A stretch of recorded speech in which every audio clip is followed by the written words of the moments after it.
તો જે ક્ષણની રાહ જોવાઈ રહી હતી તે ક્ષણ આખરે આવી ચૂકી છે। ગુજરાતમાં 7 મેના રોજ મતદાન થશે તેવી જાહેરાત કરાઈ ચૂકી છે। ચૂંટણી પંચ દ્વારા આ જાહેરાત કરવામાં આવી છે। પ્રેસ કોન્ફરન્સનું આયોજન કરવામાં આવ્યું હતું અને તેની અંદર કહેવામાં આવ્યું છે કે ગુજરાતની અંદર 7 મેના રોજ મતદાન યોજાશે। 7 તબક્કામાં મતદાન યોજવામાં આવશે, જેની અંદર ગુજરાતમાં 7 મેના રોજ મતદાન યોજવામાં આવશે। ત્રીજા તબક્કાની અંદર ગુજરાતની અંદર મતદાન યોજાશે। તો આ જાણકારી અત્યારે પ્રાપ્ત થઈ રહી છે, સમાચાર મળી રહ્યા છે, જેમાં ગુજરાતમાં 7 મેના રોજ મતદાન કરવામાં આવશે।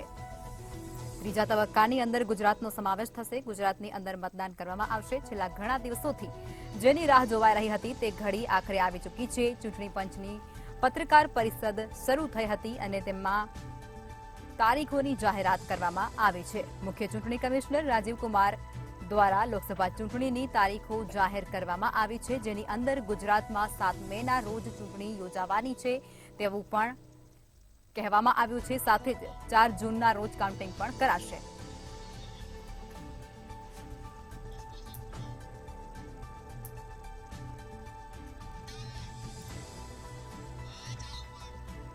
જી, તો આ મુદ્દા ઉપર ચર્ચા કરવા માટે આપણી સાથે જોડાઈ ગયા છે બીજેપીમાંથી પ્રકાશ ઉપાધ્યાય જોડાયા છે, કોંગ્રેસમાંથી પ્રણવભાઈ સોની જોડાઈ ચૂક્યા છે, રાજકીય વિશ્લેષક જોડાયા છે વિજયભાઈ આહિર અને પ્રફુલ્લભાઈ ત્રિવેદી જોડાયા છે, મંતવ્ય ન્યૂઝના એસોસિએટ એડિટર છે। સર, તમે જણાવો કે જે ઘડીની રાહ જોવાઈ રહી હતી આખરે તે આવી ચૂકી છે અને ગુજરાતમાં 7 તારીખે મતદાન યોજાશે, શું કહેશો? લખમાં રાજકીય પક્ષોના કાર્યકરો, એમના નેતાઓ જ નહીં, સામાન્ય નાગરિક પણ જે દિવસની પ્રતીક્ષા કરતા હતા કે ભાઈ ક્યારે ચૂંટણી જાહેર થશે, ક્યારે ચૂંટણી જાહેર થશે, હવે એ ક્ષણ આજે આવી ગઈ અને ચૂંટણી કમિશનર રાજીવ કુમારે બહુ જ ઊંડાણપૂર્વક આખી પરિસ્થિતિની સમીક્ષા કરી અને ચૂંટણીની તારીખો જાહેર કરી છે। 19 એપ્રિલથી 25 મે વચ્ચે 7 તબક્કામાં દેશભરની અંદર ચૂંટણીઓ યોજાશે અને જેની મતગણતરી છે એ 4 જૂનના રોજ કરવામાં આવશે અને ત્યારબાદ નવી સરકાર છે અસ્તિત્વમાં આવશે। બીજી વસ્તુ એ છે કે જે 26 રાજ્યોની પેટા ચૂંટણીઓ છે એ પણ આની સાથે કરી લેવામાં આવશે। જ્યારે 4 રાજ્યો છે, આંધ્રપ્રદેશ, ઓડિશા, અરુણાચલ અને સિક્કિમ, એની ચૂંટણીઓ જે જૂનમાં એ લોકોની મુદત પૂરી થાય છે એની અલગ રીતે પરંતુ આની સાથે જ યોજાઈ જશે। તારીખો એની અલગ અલગ થોડી આપવામાં આવી છે। હવે આખી તમે વાત જુઓ તો જે રાજીવ કુમારે 3-4 વાતો સારી કરી છે, એમાં એમણે એમ કહ્યું કે જે દુરુપયોગ થાય છે ચૂંટણીમાં એમાં મશીન, મની, પૈસા, મિસ ઇન્ફોર્મેશન અને વાયોલન્સ અને મસલ્સ, આ 4 એમનું એમણે વાત કરી છે અને એ અટકાવવા માટે ચૂંટણી પંચ છે એ સખત કાર્યવાહી કરશે અને આ માટે તમામ તંત્ર પણ ગોઠવવામાં આવ્યું છે। કંટ્રોલ રૂમ ચાલુ કરવામાં આવ્યો છે, 1950 નંબરની હેલ્પલાઇન શરૂ કરવામાં આવી છે, ડ્રોનથી ચેકિંગ રાખવામાં આવશે અને જે સ્ટાર પ્રચારકો છે એ લોકોને એક ચોક્કસ ગાઈડલાઇન આપવામાં આવી છે અને એ ગાઈડલાઇનની બહાર ના જાય, કોઈ ખોટા શબ્દોનો ઉપયોગ ના કરે, કોઈ ઉશ્કેરાટ ના ફેલાય, એ રીતે પ્રચાર કરવાની વાત છે। મિસ ઇન્ફોર્મેશનમાં ફેક ન્યૂઝ જે સોશિયલ મીડિયામાં ચાલતા હશે તો એની સામે પગલાં લેવા એક અલાયદું તંત્ર ગોઠવવામાં આવ્યું છે।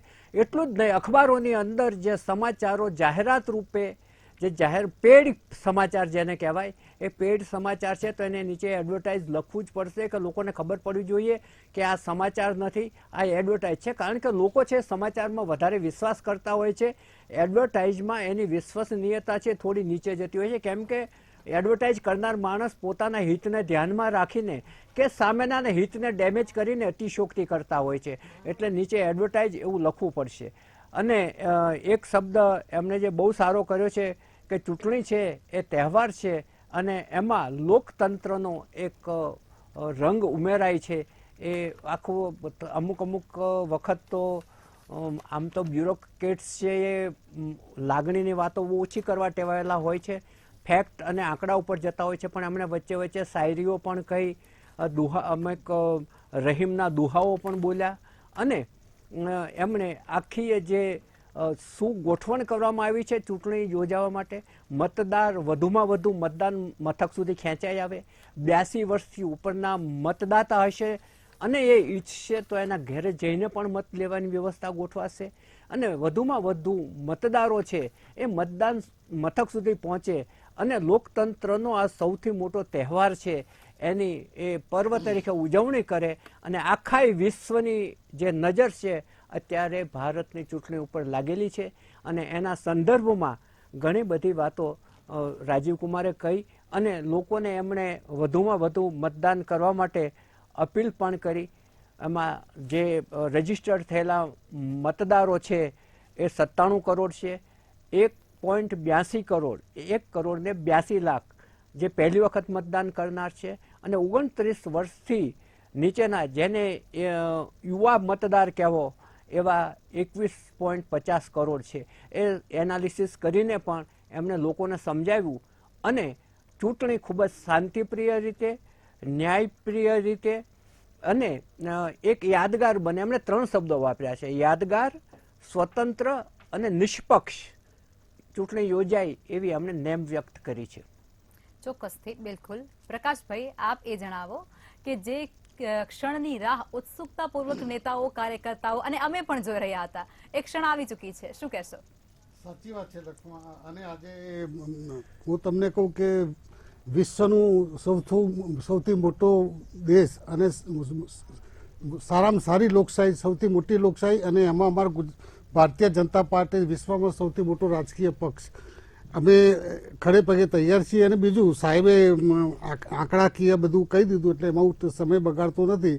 પરંતુ રાજકુમારજીએ જે ચૂંટણી છે મેઇન, એમણે સમય લીધો પણ એમને રસપ્રદ એટલી વાતો ને એટલી બધાને ભારતની 140 કરોડ અને એમાં 97 કરોડ જે મતદારો છે એમના મગજમાં જે જ્ઞાન આપ્યું એ બહુ રસપ્રદ રહ્યું એવું મારું કહેવું છે. અને સાહેબે કીધું એ પ્રમાણે યુવાધન, એની સામે બુઝુર્ગ લોકો જે 82 લાખ લોકો 85 વર્ષ નીચે છે અને લગભગ 2,10,000 જેટલા 100 વર્ષ ઉપર છે, 27 વર્ષ, એમના માટે કમિશનરજીએ કીધું કે એમના માટે મતદાન માટેની પણ વ્યવસ્થા કરવામાં આવશે.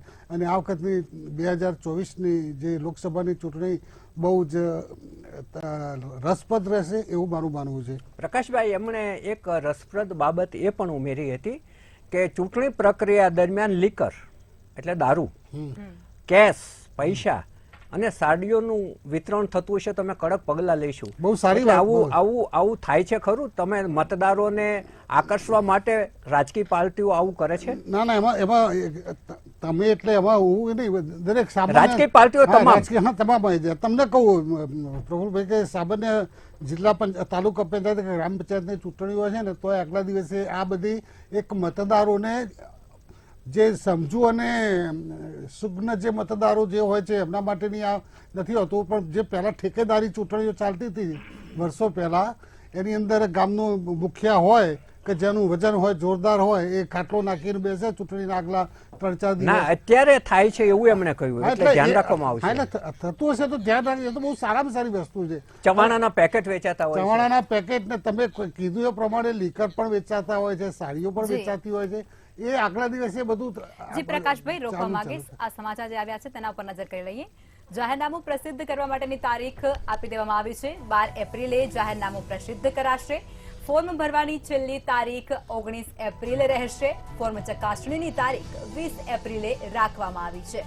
તેની સાથે જ ફોર્મ ખેંચવાની પણ છેલ્લી તારીખ 22 એપ્રિલ છે તેને મંજૂર કરાય છે. મતદાન તારીખ 7 મેને રાખવામાં આવી છે. સાથે જ મતગણતરીની તારીખ છે તે 4 જૂને રાખવામાં આવી છે. તો આ તમામ તારીખો છે તે સામે આવી છે અને તમને અમે જણાવી રહ્યા છીએ ત્રીજા તબક્કામાં ગુજરાતની અંદર મતદાન યોજાશે. જાહેરનામું પ્રસિદ્ધ કરવાની તારીખ 12 એપ્રિલ રાખવામાં આવી છે. ફોર્મ ભરવાની જે તારીખ છેલ્લી રહેશે તે રહેશે 19 એપ્રિલ. સાથે જ અને ત્યારબાદ ફોર્મ ચકાસણીની તારીખ 20 એપ્રિલની રહેશે. ફોર્મ પાછા ખેંચવાની જે તારીખ છે તે 22 એપ્રિલ રહેશે. અને મુખ્ય તારીખ મતદાનની હોય છે. ત્યારે મતદાનની તારીખ 7 મે છે. ગુજરાતની અંદર 7 મેના રોજ મતદાન યોજાશે. અને ત્યારબાદ મત ગણતરીની તારીખ છે તે 4 જૂન જાહેર કરવામાં આવી છે. પ્રેસ કોન્ફરન્સની અંદર આ તમામ તારીખો છે તે જાહેર કરવામાં આવી છે. ગુજરાત માટે આ મહત્વની તારીખો કહી શકાય છે. લોકસભા માટે પણ આ ખૂબ જ અગત્યની તારીખો જાહેર ગુજરાત માટે કરવામાં આવી છે. તો ત્રીજા તબક્કાની અંદર ગુજરાતમાં મતદાન યોજાશે, જેમાં જાહેરનામું પ્રસિદ્ધ કરવા માટેની તારીખ 12 એપ્રિલે જાહેરનામું પ્રસિદ્ધ કરવામાં આવશે. સાથે જ ફોર્મ ભરવાની જે તારીખ હોય છે તે 19 એપ્રિલ રાખવામાં આવી છે. 20 એપ્રિલ સુધી ફોર્મ ચકાસણી કરવામાં આવશે અને ત્યારબાદ 22 એપ્રિલે ફોર્મ પાછા ખેંચવાની પણ આ છેલ્લી તારીખ આપવામાં આવી છે. અને ત્યારબાદ આખરી તબક્કો એટલે કે મતદાન તારીખ, અને મતદાન તારીખ છે તે 7 મે રાખવામાં આવી છે. ગુજરાતની અંદર 7 મેના રોજ મતદાન યોજાશે, જેમાં ત્રીજા તબક્કાની અંદર મતદાન યોજાશે. કુલ 7 તબક્કાની અંદર મતદાન યોજાવાનું છે, જેની અંદર ગુજરાતનો સમાવેશ ત્રીજા તબક્કામાં કરવામાં આવ્યો છે. એટલે કે 7મી મેના રોજ ગુજરાતની અંદર મતદાન યોજાશે, જેમાં મતગણતરીની તારીખ 4 જૂન રાખવામાં આવી છે. 4 જૂનના રોજ પરિણામો પણ જાહેર કરી દેવામાં આવશે. કયા પક્ષની સત્તા સ્થપાશે તે પણ 4 જૂનના રોજ ખ્યાલ પડશે. તો લોકસભા માટે ગુજરાતની મહત્વની તારીખો છે તે અત્યારે ચૂંટણી પંચ દ્વારા જાહેર કરવામાં આવી છે, જેની અંદર 12 એપ્રિલ, 19 એપ્રિલ, 20 એપ્રિલ, 22 એપ્રિલ, 7 મે અને 4 જૂન આ તારીખો છે તે ગુજરાત માટે ખૂબ જ અગત્યની કહી શકાય છે.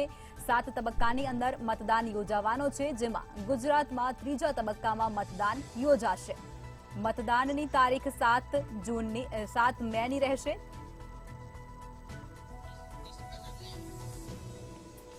તો આપણે ચર્ચાને આગળ વધારીશું. પ્રણવભાઈ, તમે એ જણાવો કે ચૂંટણીની તારીખો જાહેર થઈ ચૂકી છે, કોંગ્રેસની શું રણનીતિ રહેશે? કારણ કે ભાજપે પોતાના ઉમેદવારો ઘણા દિવસો પહેલા જાહેર કરે, એટલે એમના માટે સમયનો અભાવ નહીં રહે, પરંતુ કોંગ્રેસની પરિસ્થિતિ શું છે અને તારીખ જાહેર થયા બાદ તેઓ કયા પ્રકારના એક્શનમાં જોવા મળશે, અમારે એ જાણવું છે. લગભગ જેમ હજી હમણાં જ ટૂંક સમય પહેલા જ એમને લગભગ 20-25 મિનિટ પહેલા જ તારીખ જાહેર થઈ છે અને 7મી મેના રોજ ગુજરાતમાં મતદાન થવાનું છે. એ 7મી મેને ધ્યાનમાં રાખી અને કોંગ્રેસ પક્ષ તરફથી જે બી ઉમેદવારો ફાઇનલ અત્યારે નામ જેના જાહેર કરી ચૂક્યા છે, અમે કોંગ્રેસ પાર્ટી નામ જાહેર કરી ચૂકી છે અને જે 4-5 જગ્યાના નામ 6 જગ્યાના બાકી છે એ ટૂંક સમયમાં મોડું આવતીકાલ સુધીમાં એ નામ જાહેર કરી દેશે.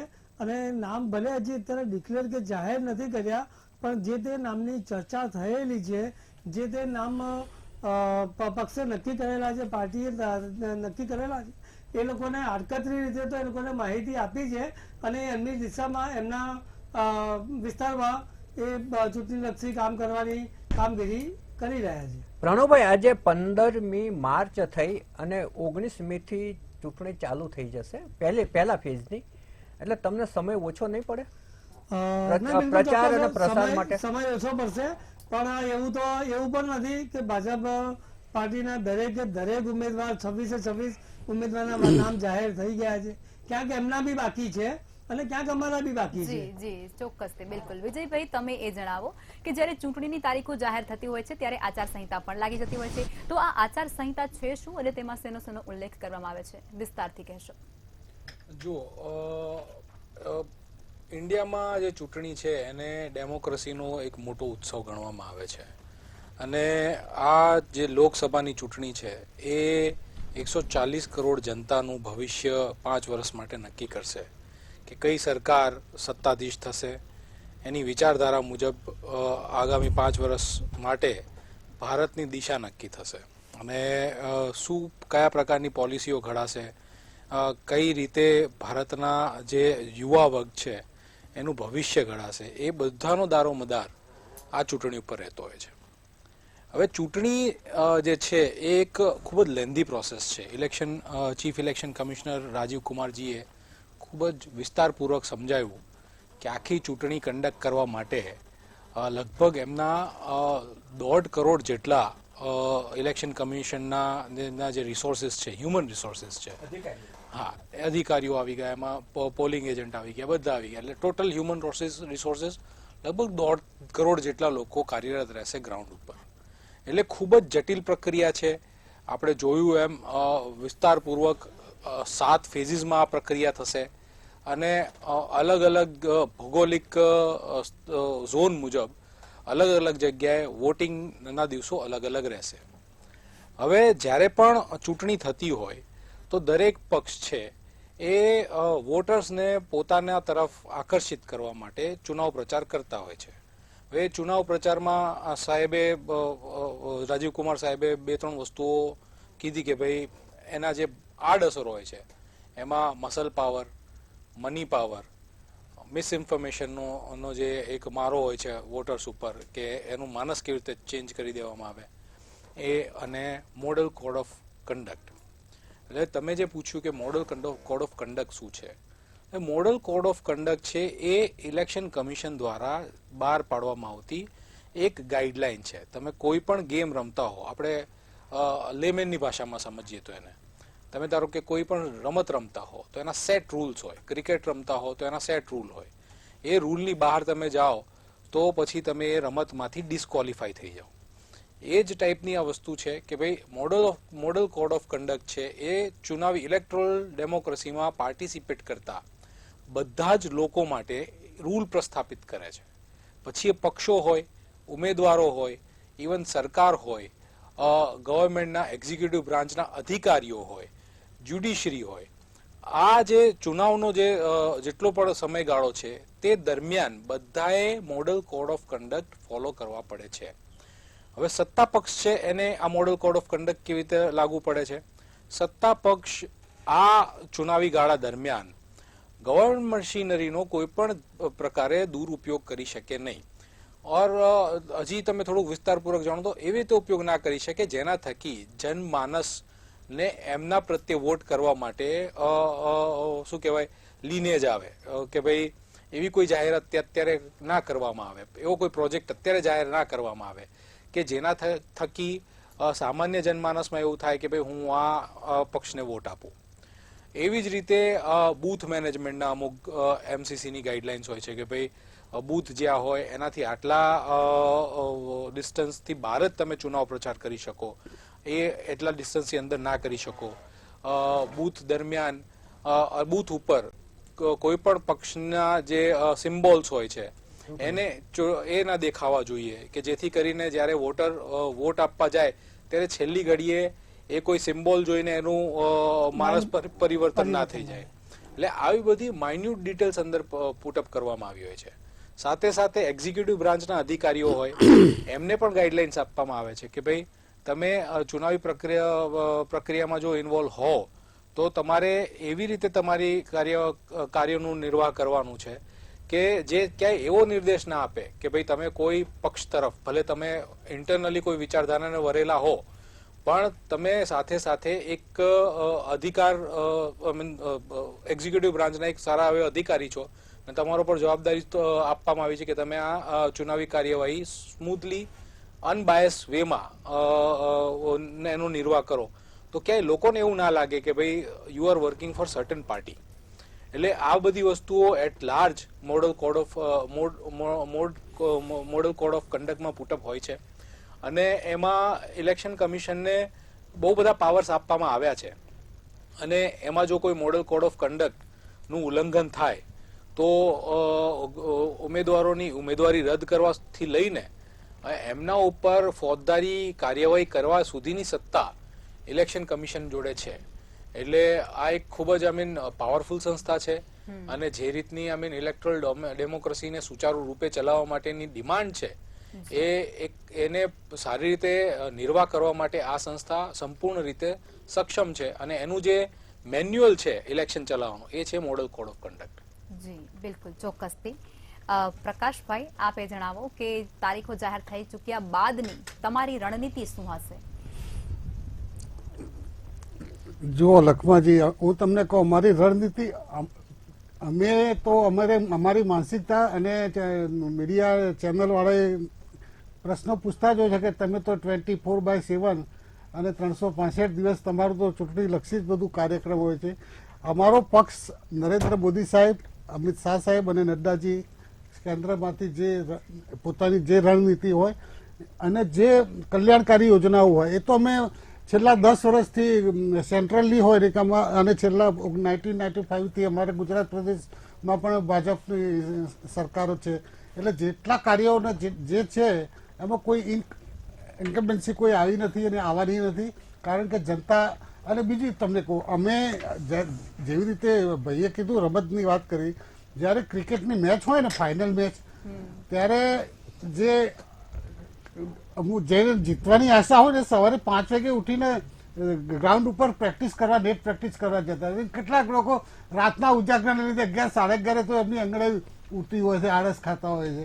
એટલે આમાં શું છે કે અમે અમારા જે કાર્યકરો છે એ બૂથ લેવલના ગણો કે પ્રચાર લેવલના ગણો કે અમારા કેન્દ્રના મોદી સાહેબની જે આ વખતની જે ગેરંટીનો વિષય લઈને અમે નીકળ્યા છીએ, એ ગેરંટી અને જે કલ્યાણકારી યોજનાઓ, જેટલી કલ્યાણકારી યોજનાઓ એ જગ જાહેર છે.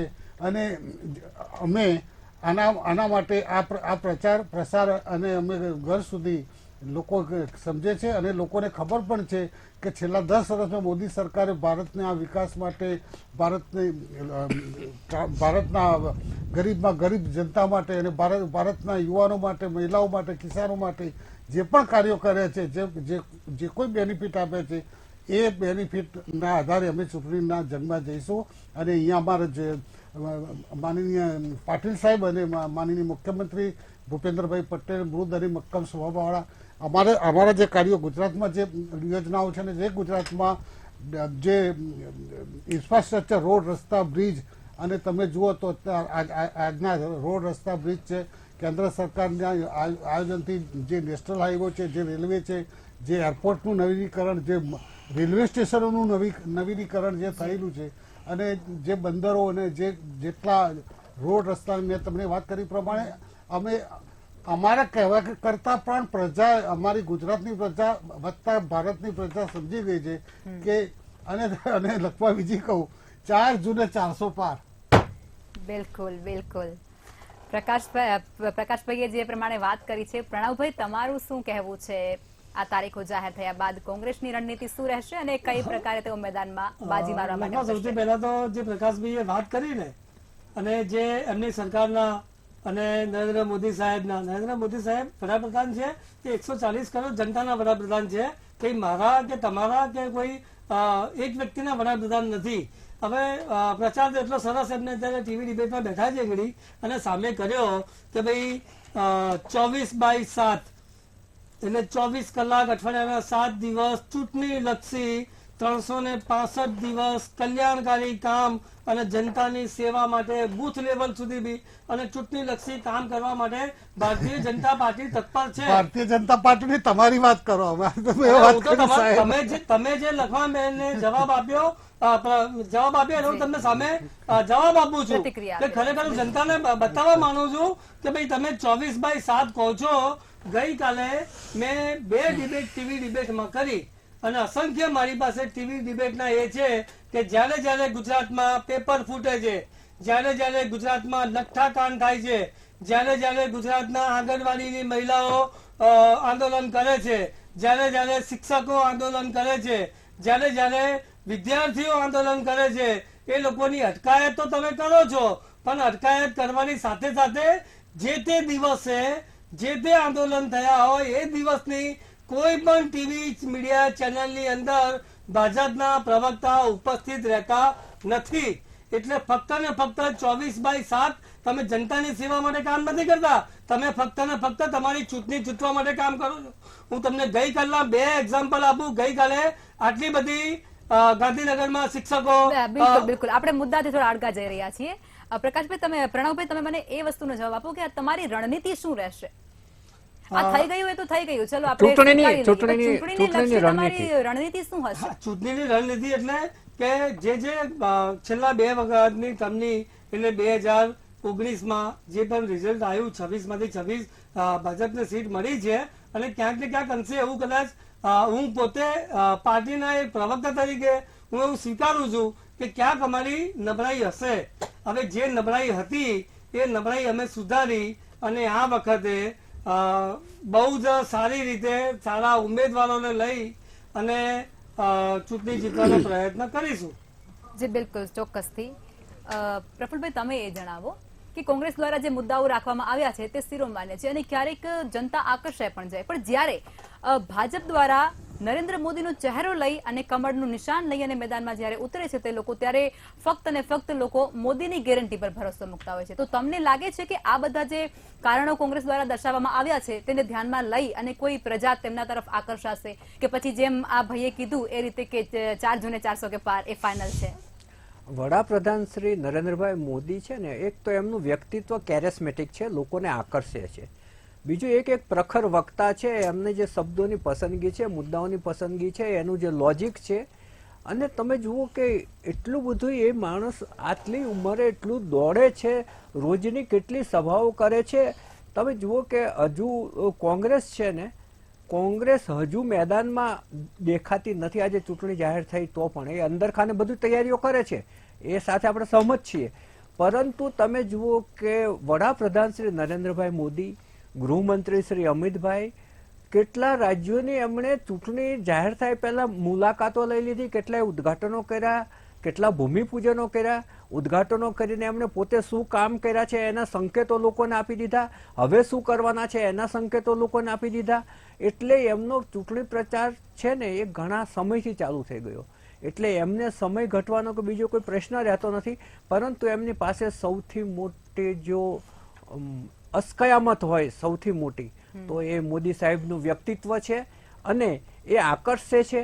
અને એ લોકોએ આજે જે 370 ભાજપની અને 400 એનડીએની જે જાહેર કરી છે, અને એ જોકે દરેક રાજકીય પક્ષો છે એના કાર્યકરો અને નેતાઓનું મનોબળ વધારવા માટે મોટો ટાર્ગેટ આપતા હોય છે, જેમ કંપનીઓ ટાર્ગેટ આપતી હોય છે એ રીતે એ ટાર્ગેટ મોટો આપ્યો છે. અને 370 શબ્દ છે ને એ એક સાયકોલોજીકલ રીતે ઉપયોગ કર્યો છે 370 નો. કારણ કે 370 ની કલમ નાબૂદ કરી, એ 370 બોલે ત્યાં લોકોને યાદ આવે કે ભાઈ વર્ષોથી જે વાતો ચાલતી હતી કે 370 ની કલમ અમે નાબૂદ કરશું, નાબૂદ કરી છે અમે.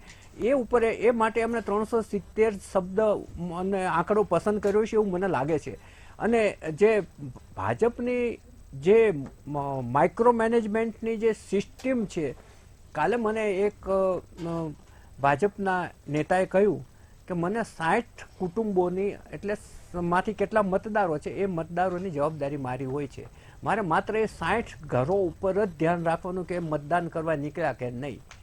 અને મેં એમને મતદાન કરવા માટે બહાર કાઢ્યા હતા કે નહોતા કાઢ્યા એ ધ્યાન રાખવા માટે મારા પર પ્રભારી હશે. અને એ ત્યાં રિપોર્ટ કરશે કે આ 60માંથી કેટલા બાકી રહ્યા હતા અને કેટલું માઇક્રો મેનેજમેન્ટ છે, બૂથ મેનેજમેન્ટ છે, પેજ પ્રમુખ છે. એટલે એ લોકોનું સંગઠન છે ને એ કોઈ કોર્પોરેટ વર્લ્ડની બહુ મોટી કંપનીઓ એ રીતે સાયન્ટિફિક રીતે કામ કરી રહ્યું છે, હેફેજેડ નથી કરતું. અત્યારે આ ભાજપનું જે 2014 પછીનું જે ગોઠવણ થઈ છે ને, એ પહેલા બધા રાજકીય પક્ષો છે ને દેશી પેઢીની જેમ જ કામ કરતા હતા. પરંતુ હવે વધુ એમાં તમે વિચાર કરો કે આ લોકોને કોમ્પ્યુટર ઉપર બધી જ ગણતરી એમની સામે હોય છે. આખા દેશની ઉમેદવાર પસંદ કરે ત્યારે રાજ્યની અંદર કોણ ક્યાં છે, કયા સમાજનો છે, એના પર કેટલા આક્ષેપો થયેલા છે, કેટલું ભણેલો છે અને એ કેટલા પૈસા ખર્ચી શકે એમ છે, તમામ વિગત એમના કોમ્પ્યુટરમાં હોય છે. જ્યારે ઉમેદવારનું નામ સામે આવે ત્યારે નક્કી કરવાનું, એટલે હુજવું આખું તૈયાર હોય છે. એટલે ભાજપનું છે ને એ માઇક્રો મેનેજમેન્ટ છે એ એને ફાયદો કરાવે છે. જ્યારે કોંગ્રેસ છે ને, કોંગ્રેસ ની વિરોધ પક્ષમાં છે. વિરોધ પક્ષમાં આજે એક આક્રમકતા હોવી જોઈએ, ચૂંટણી જીતવા માટેની જે એક મેદાનની અંદર આવી અને જે પડકાર ફેંકવાની આવડત હોવી જોઈએ, એ ક્યાંક ઠંડી પડે છે એવું મને લાગે છે. ને જેને કારણે મતદાનના માનસ ઉપર જે અસર થાય છે ને એ ભાજપની વધારે થાય છે, કોંગ્રેસની ઓછી એટલા માટે થાય. કોંગ્રેસ બહુ જૂનો પક્ષ છે, અનેક વિકાસ કામો એના શાસન દરમિયાન થયેલા છે, ઘણી બધી જ સારી બાબતો, સારી ઇન્સ્ટિટ્યુશન ઊભી થયેલી છે. પરંતુ અત્યારે જે ચૂંટણી જીતવા માટેની આક્રમકતા એના ઉમેદવારોમાં, એના નેતાઓમાં, એના ભાષણોમાં, એમના લિટરેચરમાં, એમની એડવર્ટાઇઝમાં ક્યાંય જોવા નથી મળતી. એ એનો બહુ મોટો માઇનસ પોઈન્ટ છે ને જેનું નુકસાન ઉમેદવારોને ચૂંટણી વખતે થાય છે. બિલકુલથી.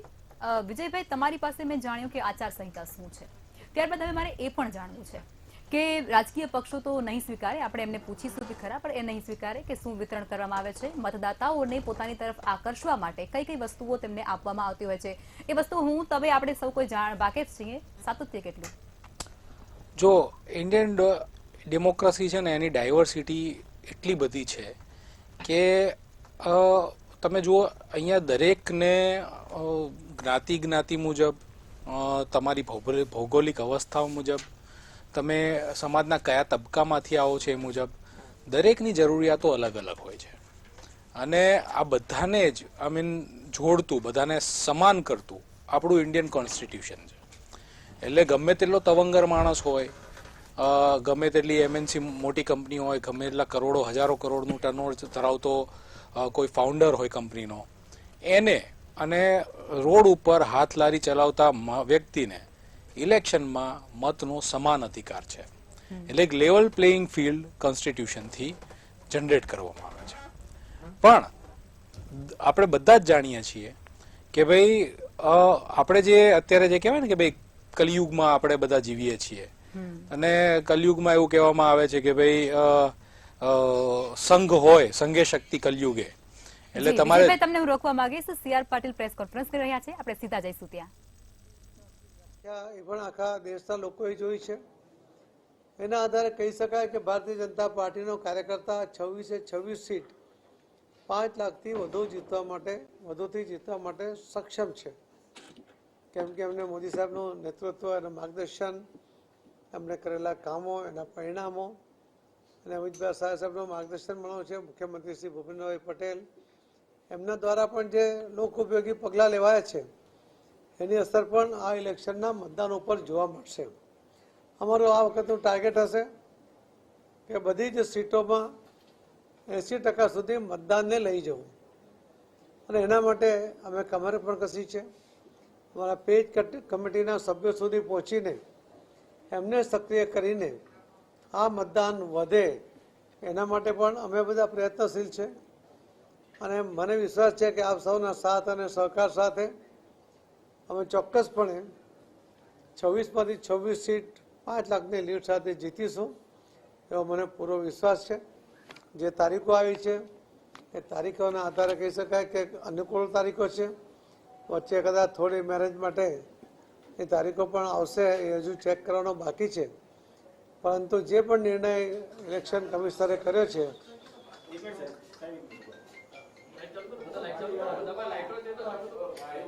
એ ઇલેક્શન કમિશનની આ જાહેરાતોને અમે આવકારીએ છીએ, અને નિષ્પક્ષ આ ઇલેક્શન થાય એના માટે ભારતીય જનતા પાર્ટીના કાર્યકર્તા અને આગેવાનો પણ પૂરતો સાથ અને સહકાર આપશે. આચારસંહિતાનો પણ સંપૂર્ણપણે પાલન કરીશું. આજે ઇલેક્શન જાહેર થયું છે એટલે આજથી આચારસંહિતાનો અમલ થશે. પણ ઉમેદવારો માટે તો જ્યારે ફોર્મ ભરે છે ત્યારથી આચારસંહિતા એમને લાગુ પડે છે. પણ અમે જેટલા ઉમેદવારો છે 26 ભારતીય જનતા પાર્ટીના ઉમેદવારો એ આદર્શ આચારસંહિતા પણ પાડવાનો પ્રયત્ન પૂરેપૂરો કરશે, અને એના કારણે એક સારા વાતાવરણમાં ઇલેક્શન થાય. જે એમને નિર્ણય કર્યા છે હેટ સ્પીચ હોય કે સોશિયલ મીડિયામાં ખોટું લખાણ થતું હોય, તો આ વખતે ચૂંટણી કમિશનર દ્વારા પણ એને રજૂ આપવામાં આવશે. એ પોતે પણ એમાં રસ લેશે, અને એના કારણે કોઈ પૈસાનો દુરુપયોગ ન થાય એની પણ એમને ચિંતા કરવા માટે આજે પ્રોમિસ કર્યું છે. તો મને લાગે છે કે પૂરતી તકેદારી સાથે ખૂબ એક્સરસાઇઝ કરીને ઇલેક્શન કમિશનર દ્વારા આ જે તારીખો નક્કી કરવામાં આવી છે, જે શરતો નક્કી કરવામાં આવી છે, એને અમે આવકારીએ છીએ અને એનું પાલન કરીશું એની પણ આપણે ખાતરી આપીએ છીએ. ધન્યવાદ. એક બાકી રહી ગઈ છે શરત ચૂકથી, કદાચ અમે એના માટે ઇલેક્શન કમિશનર રજૂઆત કરીશું. સાહેબ, આ વખતે સોશિયલ મીડિયા ઉપર ચૂંટણી પંચનું ફોકસ વધારે છે, તો શું કહેશો? પહેલી વખત આ થઈ. જો સોશિયલ મીડિયા ઉપર ધ્યાન હોવું જોઈએ. સોશિયલ મીડિયા ઉપર ભારતીય જનતા પાર્ટી સહિત તમામ પાર્ટીના લોકો એની પર કંઈક ને કંઈક એનો ઉપયોગ કરતા હોય છે, પણ એનો દુરુપયોગ થાય, ખોટી અફવા ફેલાય, લોકોને ગેરમાર્ગે દોરવામાં આવે, એ કોઈ પણ હાલતમાં ચલાવવું નહીં જોઈએ. અને ઇલેક્શન કમિશનર એના માટે જે આપણે નિર્ણય કર્યો છે કે એની પર ધ્યાન રાખીશું, તો એનાથી ખૂબ સારા ઇલેક્શન સારા વાતાવરણમાં થાય એવી શક્યતા છે.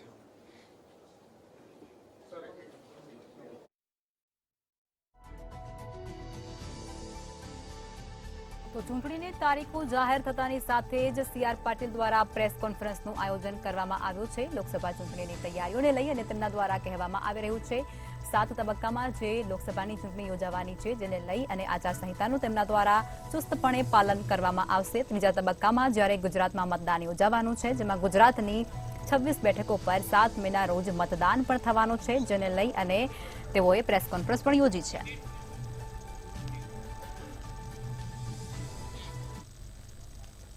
તો ચર્ચામાં આપણે આગળ વધીશું.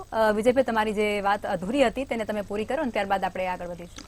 ચોક્કસ. તો એટલે હું એ જ કહેતો હતો કે ભાઈ દરેક સમુદાય છે એની કંઈક ને કંઈક જરૂરિયાતો હોય છે. આપણે જાણીએ છીએ કે ઇલેક્શન ચાલુ થશે, ઉમેદવારો કેન્ડિડેચર જાહેર થશે, પછી દરેક કેન્ડિડેટ એમના મત વિસ્તારમાં જે જનસંપર્કના કાર્યક્રમો પૂરજોશમાં ચાલુ કરી દેશે. એમાં આપણે ત્યાં ભજીયા પાર્ટી, ગાંઠિયા પાર્ટી, ચવાણાના પેકેટોના વિતરણ, દેશી દારૂ, ઇવન ઇંગ્લિશ દારૂ, એ બધાનું વિતરણ થાય છે. અને એ હું ને તમે નથી કહેતા, ઇલેક્શન કમિશનના સત્તાવાર આંકડાઓ જે જાહેર થાય છે કે ભાઈ ચૂંટણી દરમિયાન, ચૂંટણીની પ્રક્રિયા દરમિયાન ઇલેક્શન કમિશને કેટલા કરોડોનો દારૂ જપ્ત કર્યો, કેટલા કરોડોની રોકડ રકમ જપ્ત કરી, એ બધું સત્તાવાર આંકડાઓ કહે છે કે ભાઈ આવી રીતે મતદારોને પ્રલોભન આપવા માટે. વિજયભાઈ, હું એમાં ઉમેરવા માંગુ છું. ચૂંટણી પ્રક્રિયા દરમિયાન મારા એક સરકારી અધિકારી મિત્ર છત્તીસગઢ અને બિહાર તરફ નિરીક્ષક તરીકે ગયેલા. એમણે મને એક વાત કરી કે કરપ્શન પકડવું બહુ જ અઘરું છે. કેમ કે ત્યાં કેટલુંક કરપ્શન એવું હોય કે ત્યાં પેટ્રોલ પંપને કહી દીધું હોય કે આટલા લોકોને પેટ્રોલ પૂરી આપવાનું, એનું બિલ પછી અમને મોકલી આપજો. હવે ખબર જ ના પડે.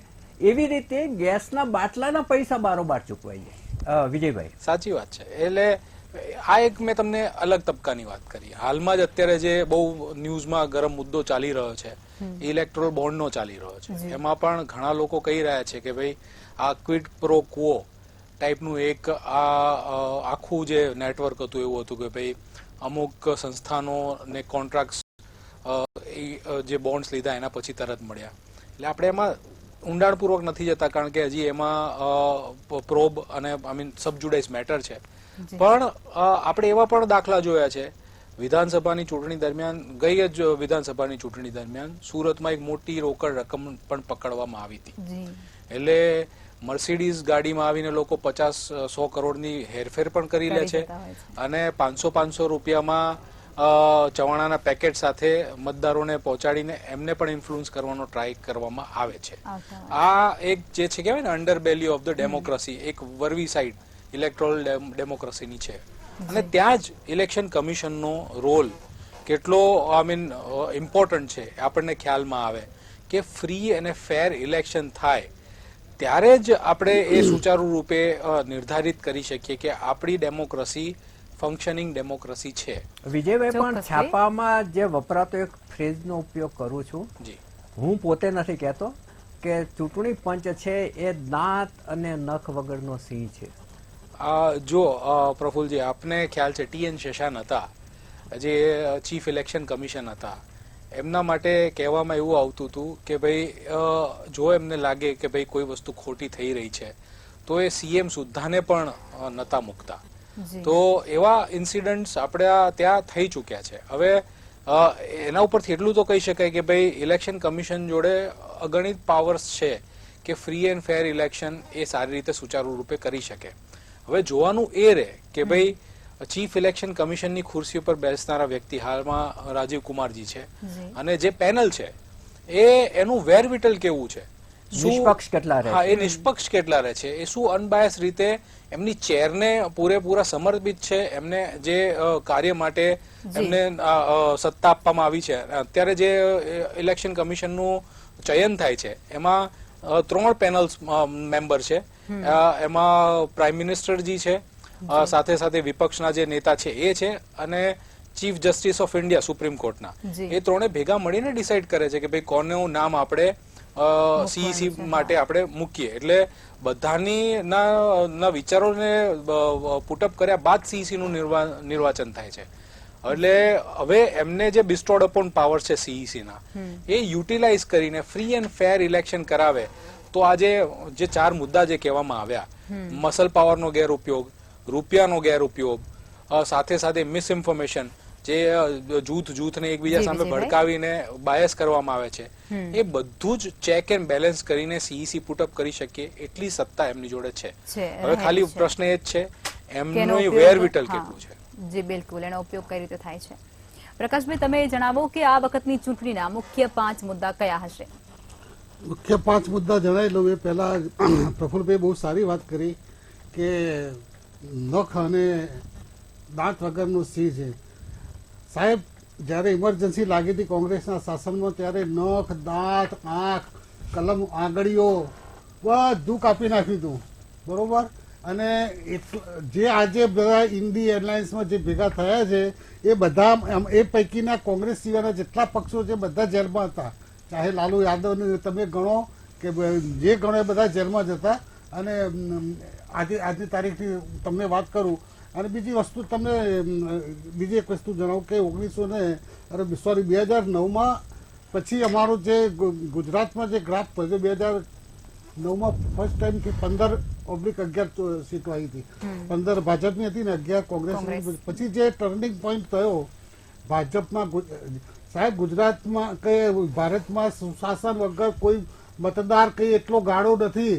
રાહુલ ગાંધીએ ગઈ ચૂંટણીમાં કીધેલું કે અમે ખેડૂતોને 72,000 આપીશું એટલે મહિનાના 6,000. આક્ષેપ પ્રત્યે આક્ષેપને રહેવા દઈશું. આપણે મુખ્ય 5 મુદ્દા કયા છે એ જણાવી દો, પછી મારે કોંગ્રેસ પાસેથી બે વસ્તુનો જવાબ મેળવવાનો છે. આમાં ટાઈમ બગડશે. તમે મુખ્ય 5 મુદ્દા કહો. કારણ કે જે વીતી ગયું છે એને યાદ કરવાથી કોઈ મતલબ નથી ને. દાદાજી કરોડપતિ હતા, અત્યારે નથી મારા દાદાજી. પ્રણવભાઈ, તમને પણ રોકવા માંગીશ. પ્રણવભાઈ, તમને પણ રોકવા માંગીશ કારણ કે મુદ્દાની વાત કરવાની છે આપણે અહીંયા.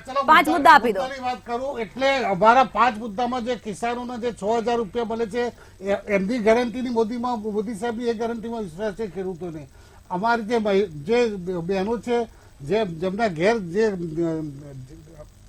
બેંકના ખાતા ખોલીને એમના ખાતામાં એમની જે યોજનાઓનો જે સીધો લાભ મળે છે એ બધો અમે પ્રચારમાં કહીશું. અને મારા 5 મુદ્દામાં તો એક જ છે કે સૌનો સાથ, સૌનો વિકાસ, સૌનો પ્રયાસ. આ ત્રણ વસ્તુ અમારું જે વર્ષોથી અમારી જે પકડ છે એમાં જે પણ કોઈ ફાયદો થાય છે અશોકભાઈને થાય છે, અબ્બાસભાઈને થાય છે, એન્ટોનીને થાય છે અને ગુરમીતસિંહને થાય છે. એટલે અમે કોઈ પણ જાતનો ભેદભાવ વગર અમારા કાર્યો જે છે એ કરીશું. અને અમારા પાટીલ સાહેબ અમને કીધું 26 બહુ જંગી બહુમતીથી અમારી આવશે. જી ચોક્કસથી. રોકવા માંગીશ. એક મહત્વના સમાચાર સામે આવી રહ્યા છે. ચૂંટણીની તારીખો જાહેર થતાની સાથે જ વડાપ્રધાન નરેન્દ્ર મોદી દ્વારા ટ્વીટ કરવામાં આવ્યું છે, તો સીધી તેને ઉપર નજર કરીશું. ચૂંટણીની તારીખ જાહેર થયા બાદ વડાપ્રધાન મોદી દ્વારા એક્સ પર ટ્વીટ કરવામાં આવ્યું છે. ભાજપ અને એનડીએ ચૂંટણી લડવા માટે તૈયાર છે તેવું નરેન્દ્ર મોદી દ્વારા ટ્વીટ કરાયું છે. અમે હેટ્રિક લગાવવા માટે તૈયાર છીએ તેવું વડાપ્રધાન દ્વારા કહેવામાં આવી રહ્યું છે.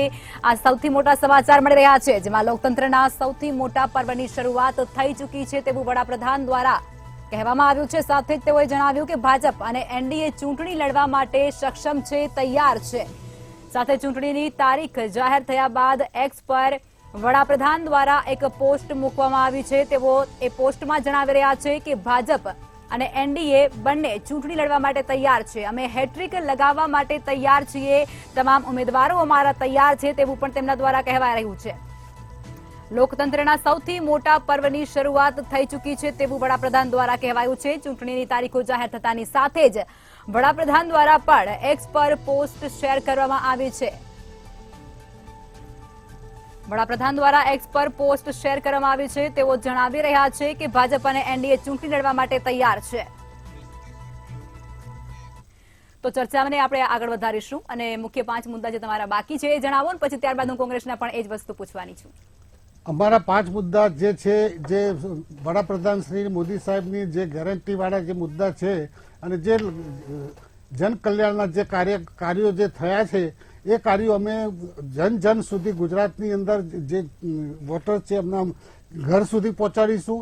અમારા બીજા મુદ્દા છે કે ગુજરાત રાજ્યની અંદર જે પણ કાર્યો થયેલા છે ભૂપેન્દ્રભાઈ પટેલની સરકારમાં અને સંગઠન, અમારું જે સંગઠન છે, અમારા જે પ્રદેશ પ્રમુખ છે અને જે આખું મોવડી જે મંડળ, અમારું જે મહામંત્રી અને મંત્રીને જેટલા ગ્રાસરૂટ કાર્યકરો છે એ બધા અમે આ મુદ્દાની અંદર જ અમે ઘરે ઘરે પહોંચાડી અને અમારી ચૂંટણીનું લક્ષ્ય અમારી 26 સીટ જીતવા માટેનું અમે મક્કમ પ્રયાસ કરીશું. જી ચોક્કસથી.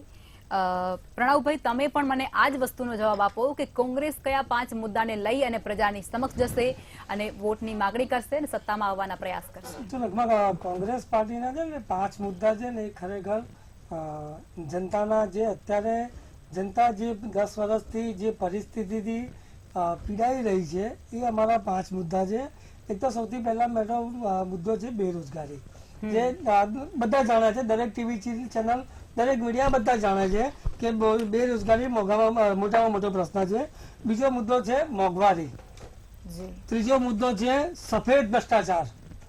અત્યાર સુધી નરેન્દ્ર મોદી સાહેબ અને ભાજપના એક પ્રવક્તા કોંગ્રેસને બદનામ કરતા હતા કે પરિવારવાદની પાર્ટી છે અને ભ્રષ્ટાચારની પાર્ટી છે. હવે ભ્રષ્ટાચાર, સફેદ ભ્રષ્ટાચાર કહું છું એટલે તમે સમજી જ જશો કે સફેદ ભ્રષ્ટાચાર કોને કહેવાય. મારે આગળ કહેવાની કઈ જરૂર નથી રહેતી એમાં. અને બીજું છે લોકશાહી બચાવવી. કારણ કે જો તમે આ જ રીતે ચૂંટણી પંચને તમે વિચાર કરો કે એસબીઆઈ ને સુપ્રીમ કોર્ટે કહેવું પડે છે કે તમે માહિતી આપો. એસબીઆઈ સરકારની અંડરમાં કામ કરે છે, આરબીઆઈ સરકારની અંડરમાં કામ કરે છે અને માહિતી આપી શકતી નથી અને સફેદ ભ્રષ્ટાચાર કહેવાય. અને આ બાબતમાં આપણે આગળ વધારે નથી જવું, કારણ કે છેલ્લા 2 દિવસથી 3 દિવસથી તમે બી જાણી શકો છો અને મીડિયા બી જાણે છે, લોકો જનતાના મોઢે બી વાતચીત થાય છે કે ક્યાં કઈ પાર્ટીને કેટલા પૈસા કઈ તારીખે આપ્યા, કયા કારણસર આપ્યા, કઈ પરિસ્થિતિમાં આપ્યા, એની આપણે અત્યારે વધારે ચર્ચા કરતા નથી.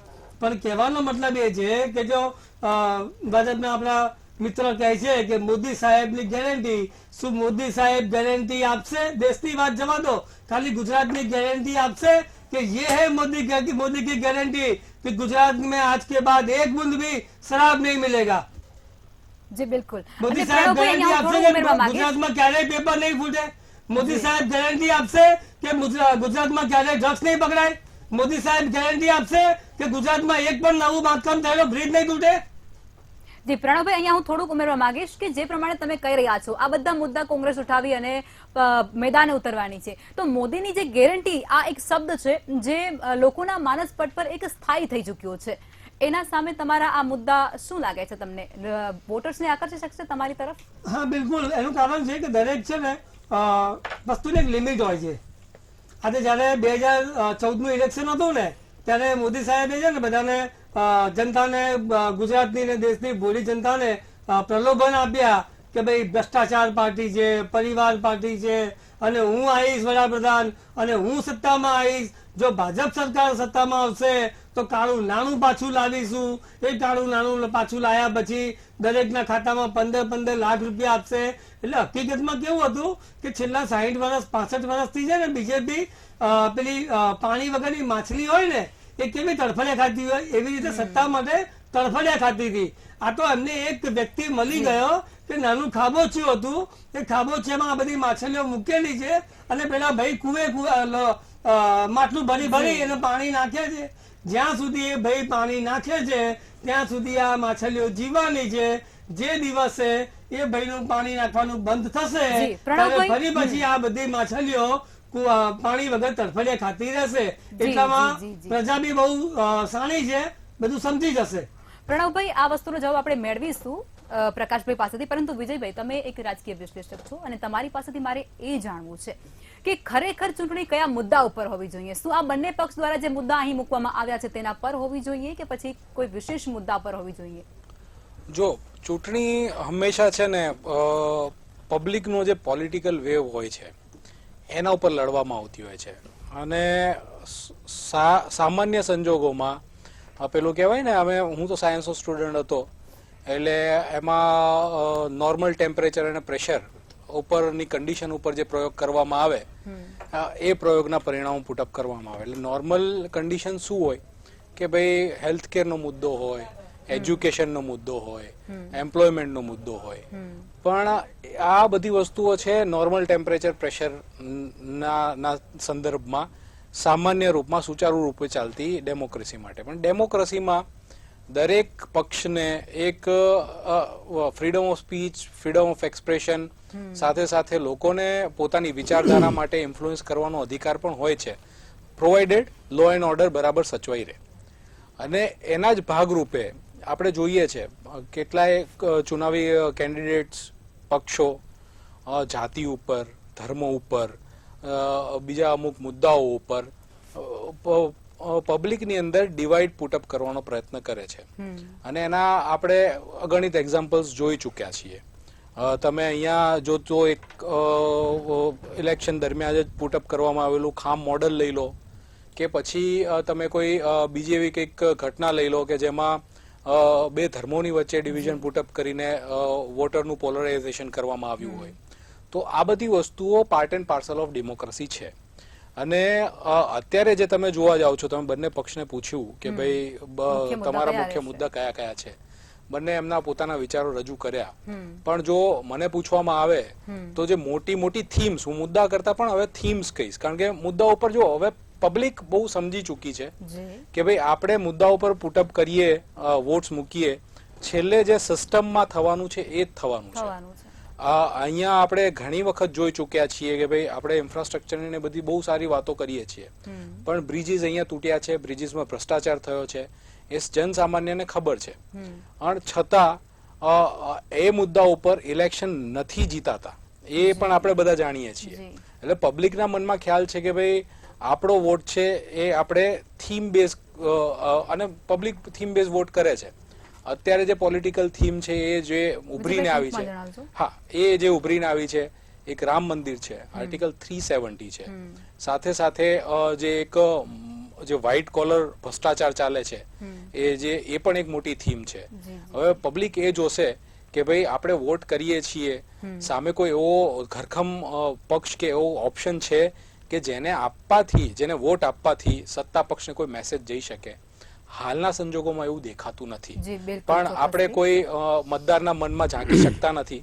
એટલે we need to C and watch કે ભાઈ આ કેવી રીતે હવે આ થીમ ડેવલપ થાય છે. બિલકુલ બિલકુલ બિલકુલ. પ્રકાશભાઈ, તમે મને ટૂંકમાં એ જણાવી દો કે વિસાવદરની સીટ પર હજુ પણ સસ્પેન્સ કેમ રાખવામાં આવ્યો છે? સાથે જ મહેસાણાની સીટ પણ એટલી જ મુદ્દાની છે. ઉત્તર પ્રદેશ, ઉત્તર ગુજરાત મહેસાણાની સીટ અને જે વિસાવદરની વાત કરી, હવે આમાં કોકડું ક્યાં ગૂંચવાયું છે કે શું છે ખબર નથી મને, કારણ કે સેન્ટ્રલ અહીંથી જે નામ ગયા છે ત્યાં આગળ હજી વિચારણા ચાલે છે. કારણ કે અમારે છે ને ટાર્ગેટ 26 સીટ જીતવાનું છે, એટલે ચારે બાજુ પાછા તપાસી અને મહેસાણાની સીટે જલ્દી કાલ સુધીમાં, પરમ દિવસ 2 દિવસમાં ડિક્લેર થઈ જશે, અને વિસાવદરની પણ 1-2 દિવસમાં ડિક્લેર થઈ જશે એવું મારું માનવું છે.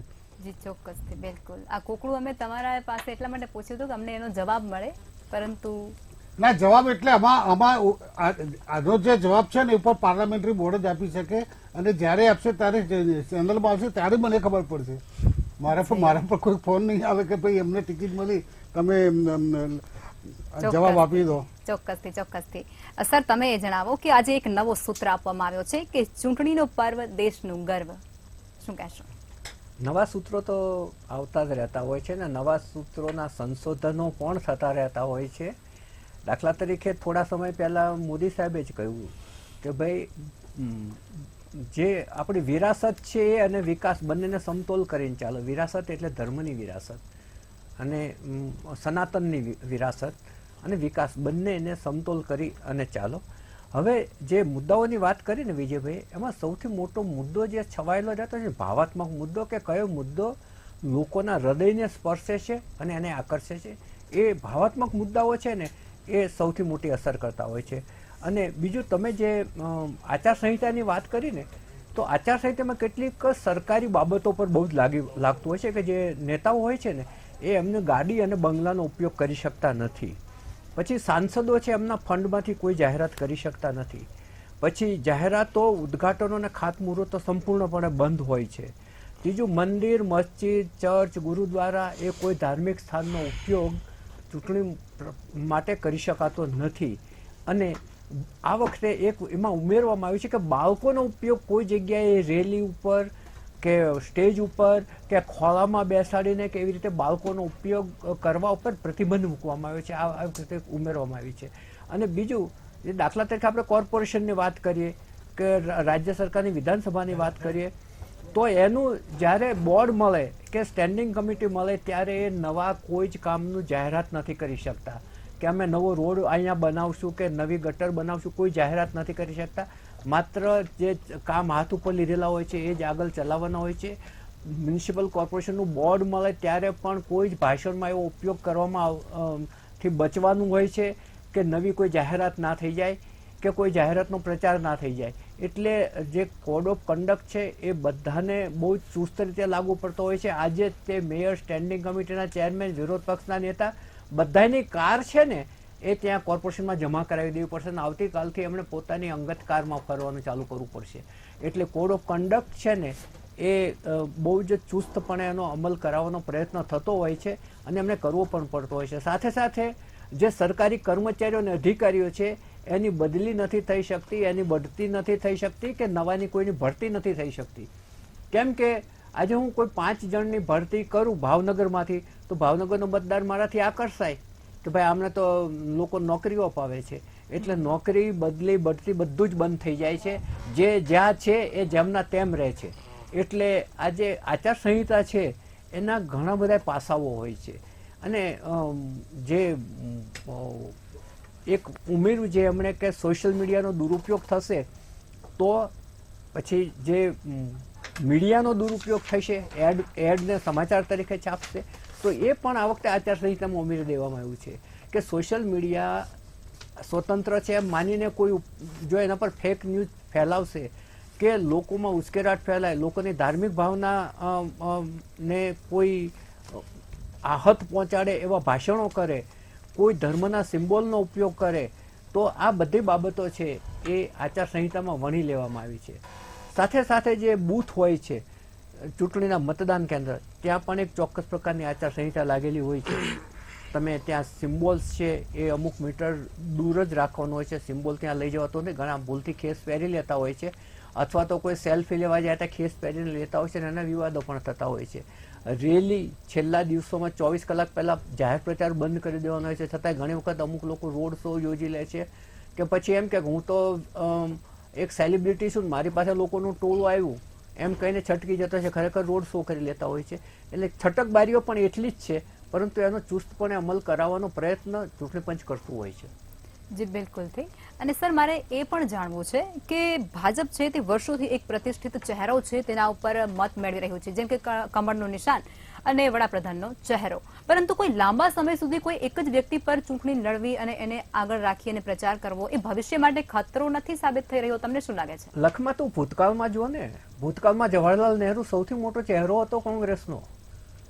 સરદાર વલ્લભભાઈ પટેલ સૌથી મોટો ચહેરો હતો કોંગ્રેસનો. ઇન્દિરા ગાંધી, ગાંધીજી સૌથી મોટો ચહેરો હતો.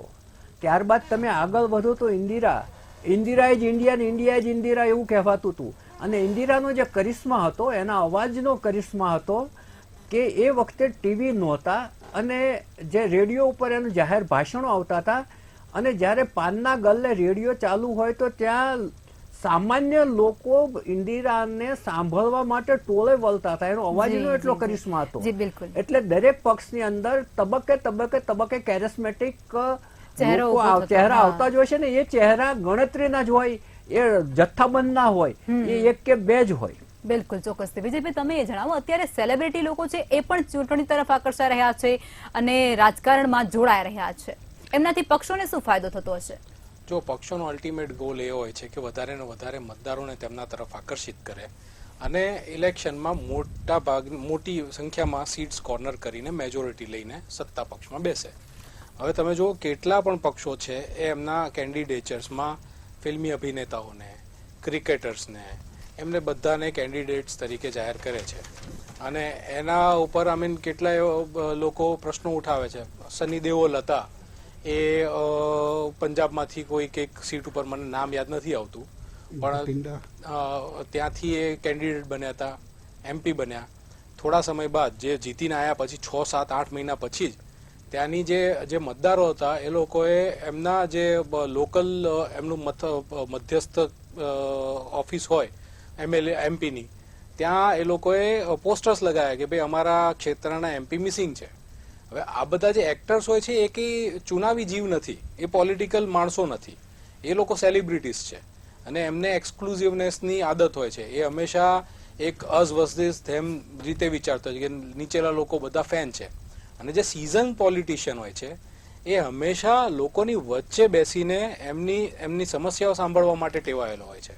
એ કોઈ એવી કોઈ ફેન મુવમેન્ટ લઈને નથી ચાલતા. તમે માનનીય મોદીજીને જુઓ, વચ્ચે જ કોઈક ચુનાવી રેલી હતી ઓડિશામાં, આઈ થિંક, એમણે સ્ટેજ ઉપરથી દૂર ભીડમાં બેઠેલી કોઈક નાની એવી છોકરી બાળા હતી, એમણે એક પોસ્ટર બનાવ્યું હતું. એમણે એમના સિક્યુરિટી સ્ટાફને કહીને પોસ્ટર મંગાવ્યું, સહી કરીને પાછે મોકલ્યું.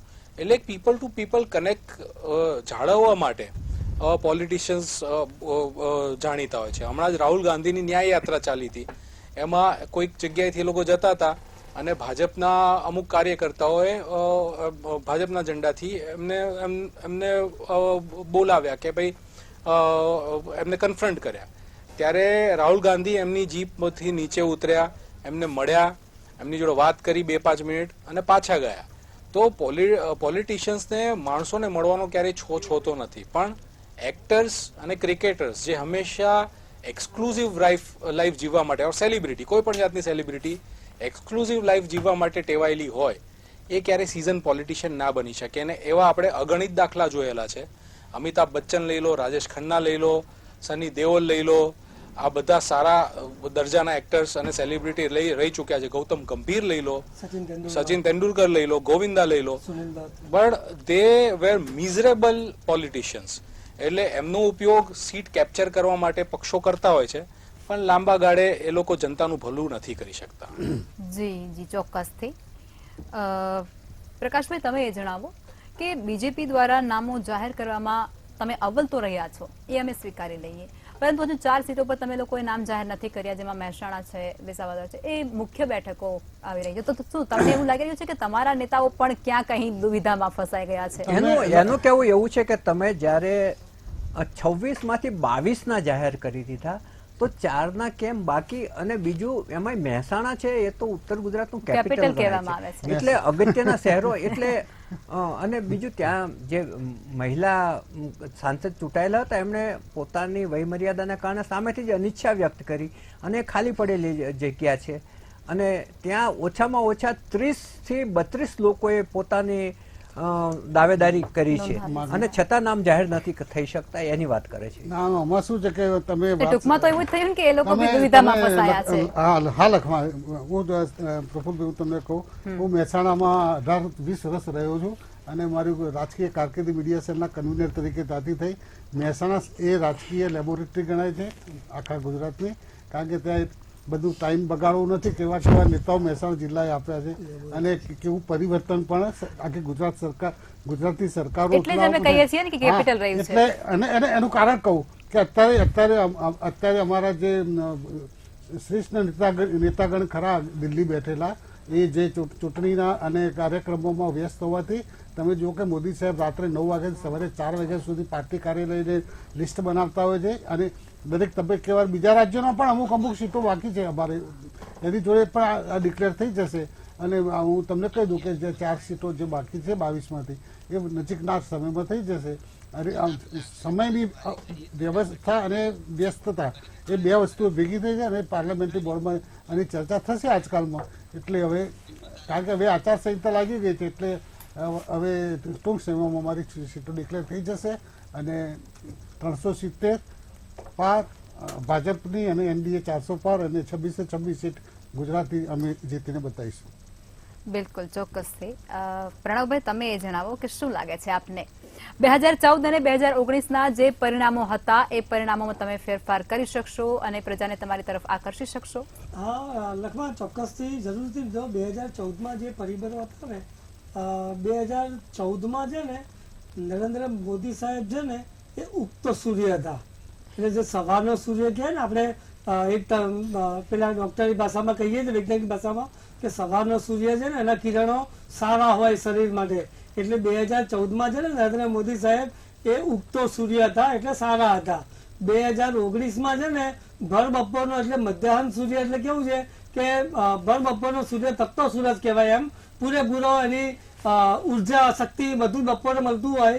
પણ અત્યારે 2024માં છે ને એ સૂર્યાસ્તનો સમય થઈ ગયો છે. મોદી સાહેબનો ને સૂર્યાસ્તનો સૂર્ય છે એટલે ગમે ત્યારે 2024માં સૂર્યાસ્ત તો થવાનો જ છે. અને એક વસ્તુ તો લખી રાખો કે જેમ પરિબળ હંમેશા બદલાતા રહે છે, પરિસ્થિતિ હંમેશા બદલાતી રહે છે.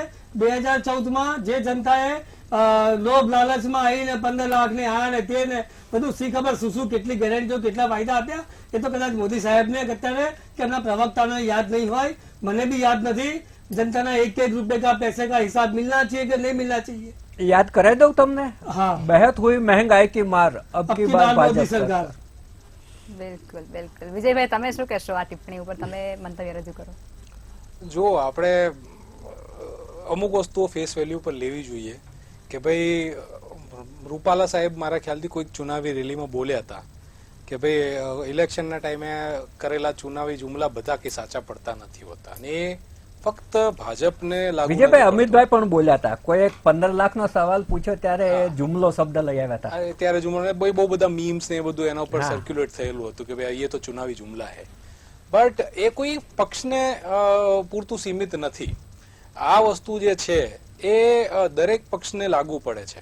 તમે જુઓ અત્યારે કોંગ્રેસ પણ એક વસ્તુ પુટઅપ કરીને લાવી છે કે ભાઈ મહિલાઓ. વિજયભાઈ, તમે આ બહુ સારો સવાલ લઈ આવ્યા. ચૂંટણીના જે ઢંઢેરા હોય છે એનો વચનો આપતા હોય છે. હવે જ્યારે કોઈ પણ નેતા વચનો આપી અને જ્યારે લોકોને પોતાના તરફ આકર્ષે છે, મતો મેળવી લે છે અને સત્તા પણ હાંસલ કરી લે છે, અને પછી જો એ વચન ના પાળે તો એ પ્રજા સાથેનો દ્રોહ ગણાવવો જોઈએ કે નહીં?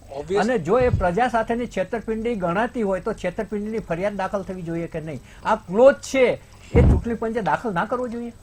પ્રફુલજી, તમને જો ખ્યાલ હોય તો આજથી લગભગ 5 થી 7 વર્ષ પહેલા આપણે પાર્લામેન્ટમાં પણ એક બિલ મૂકવામાં આવ્યું હતું રાઇટ ટુ રિકોલનું, અને એ ઠરાવ પાસ નહોતો થયો.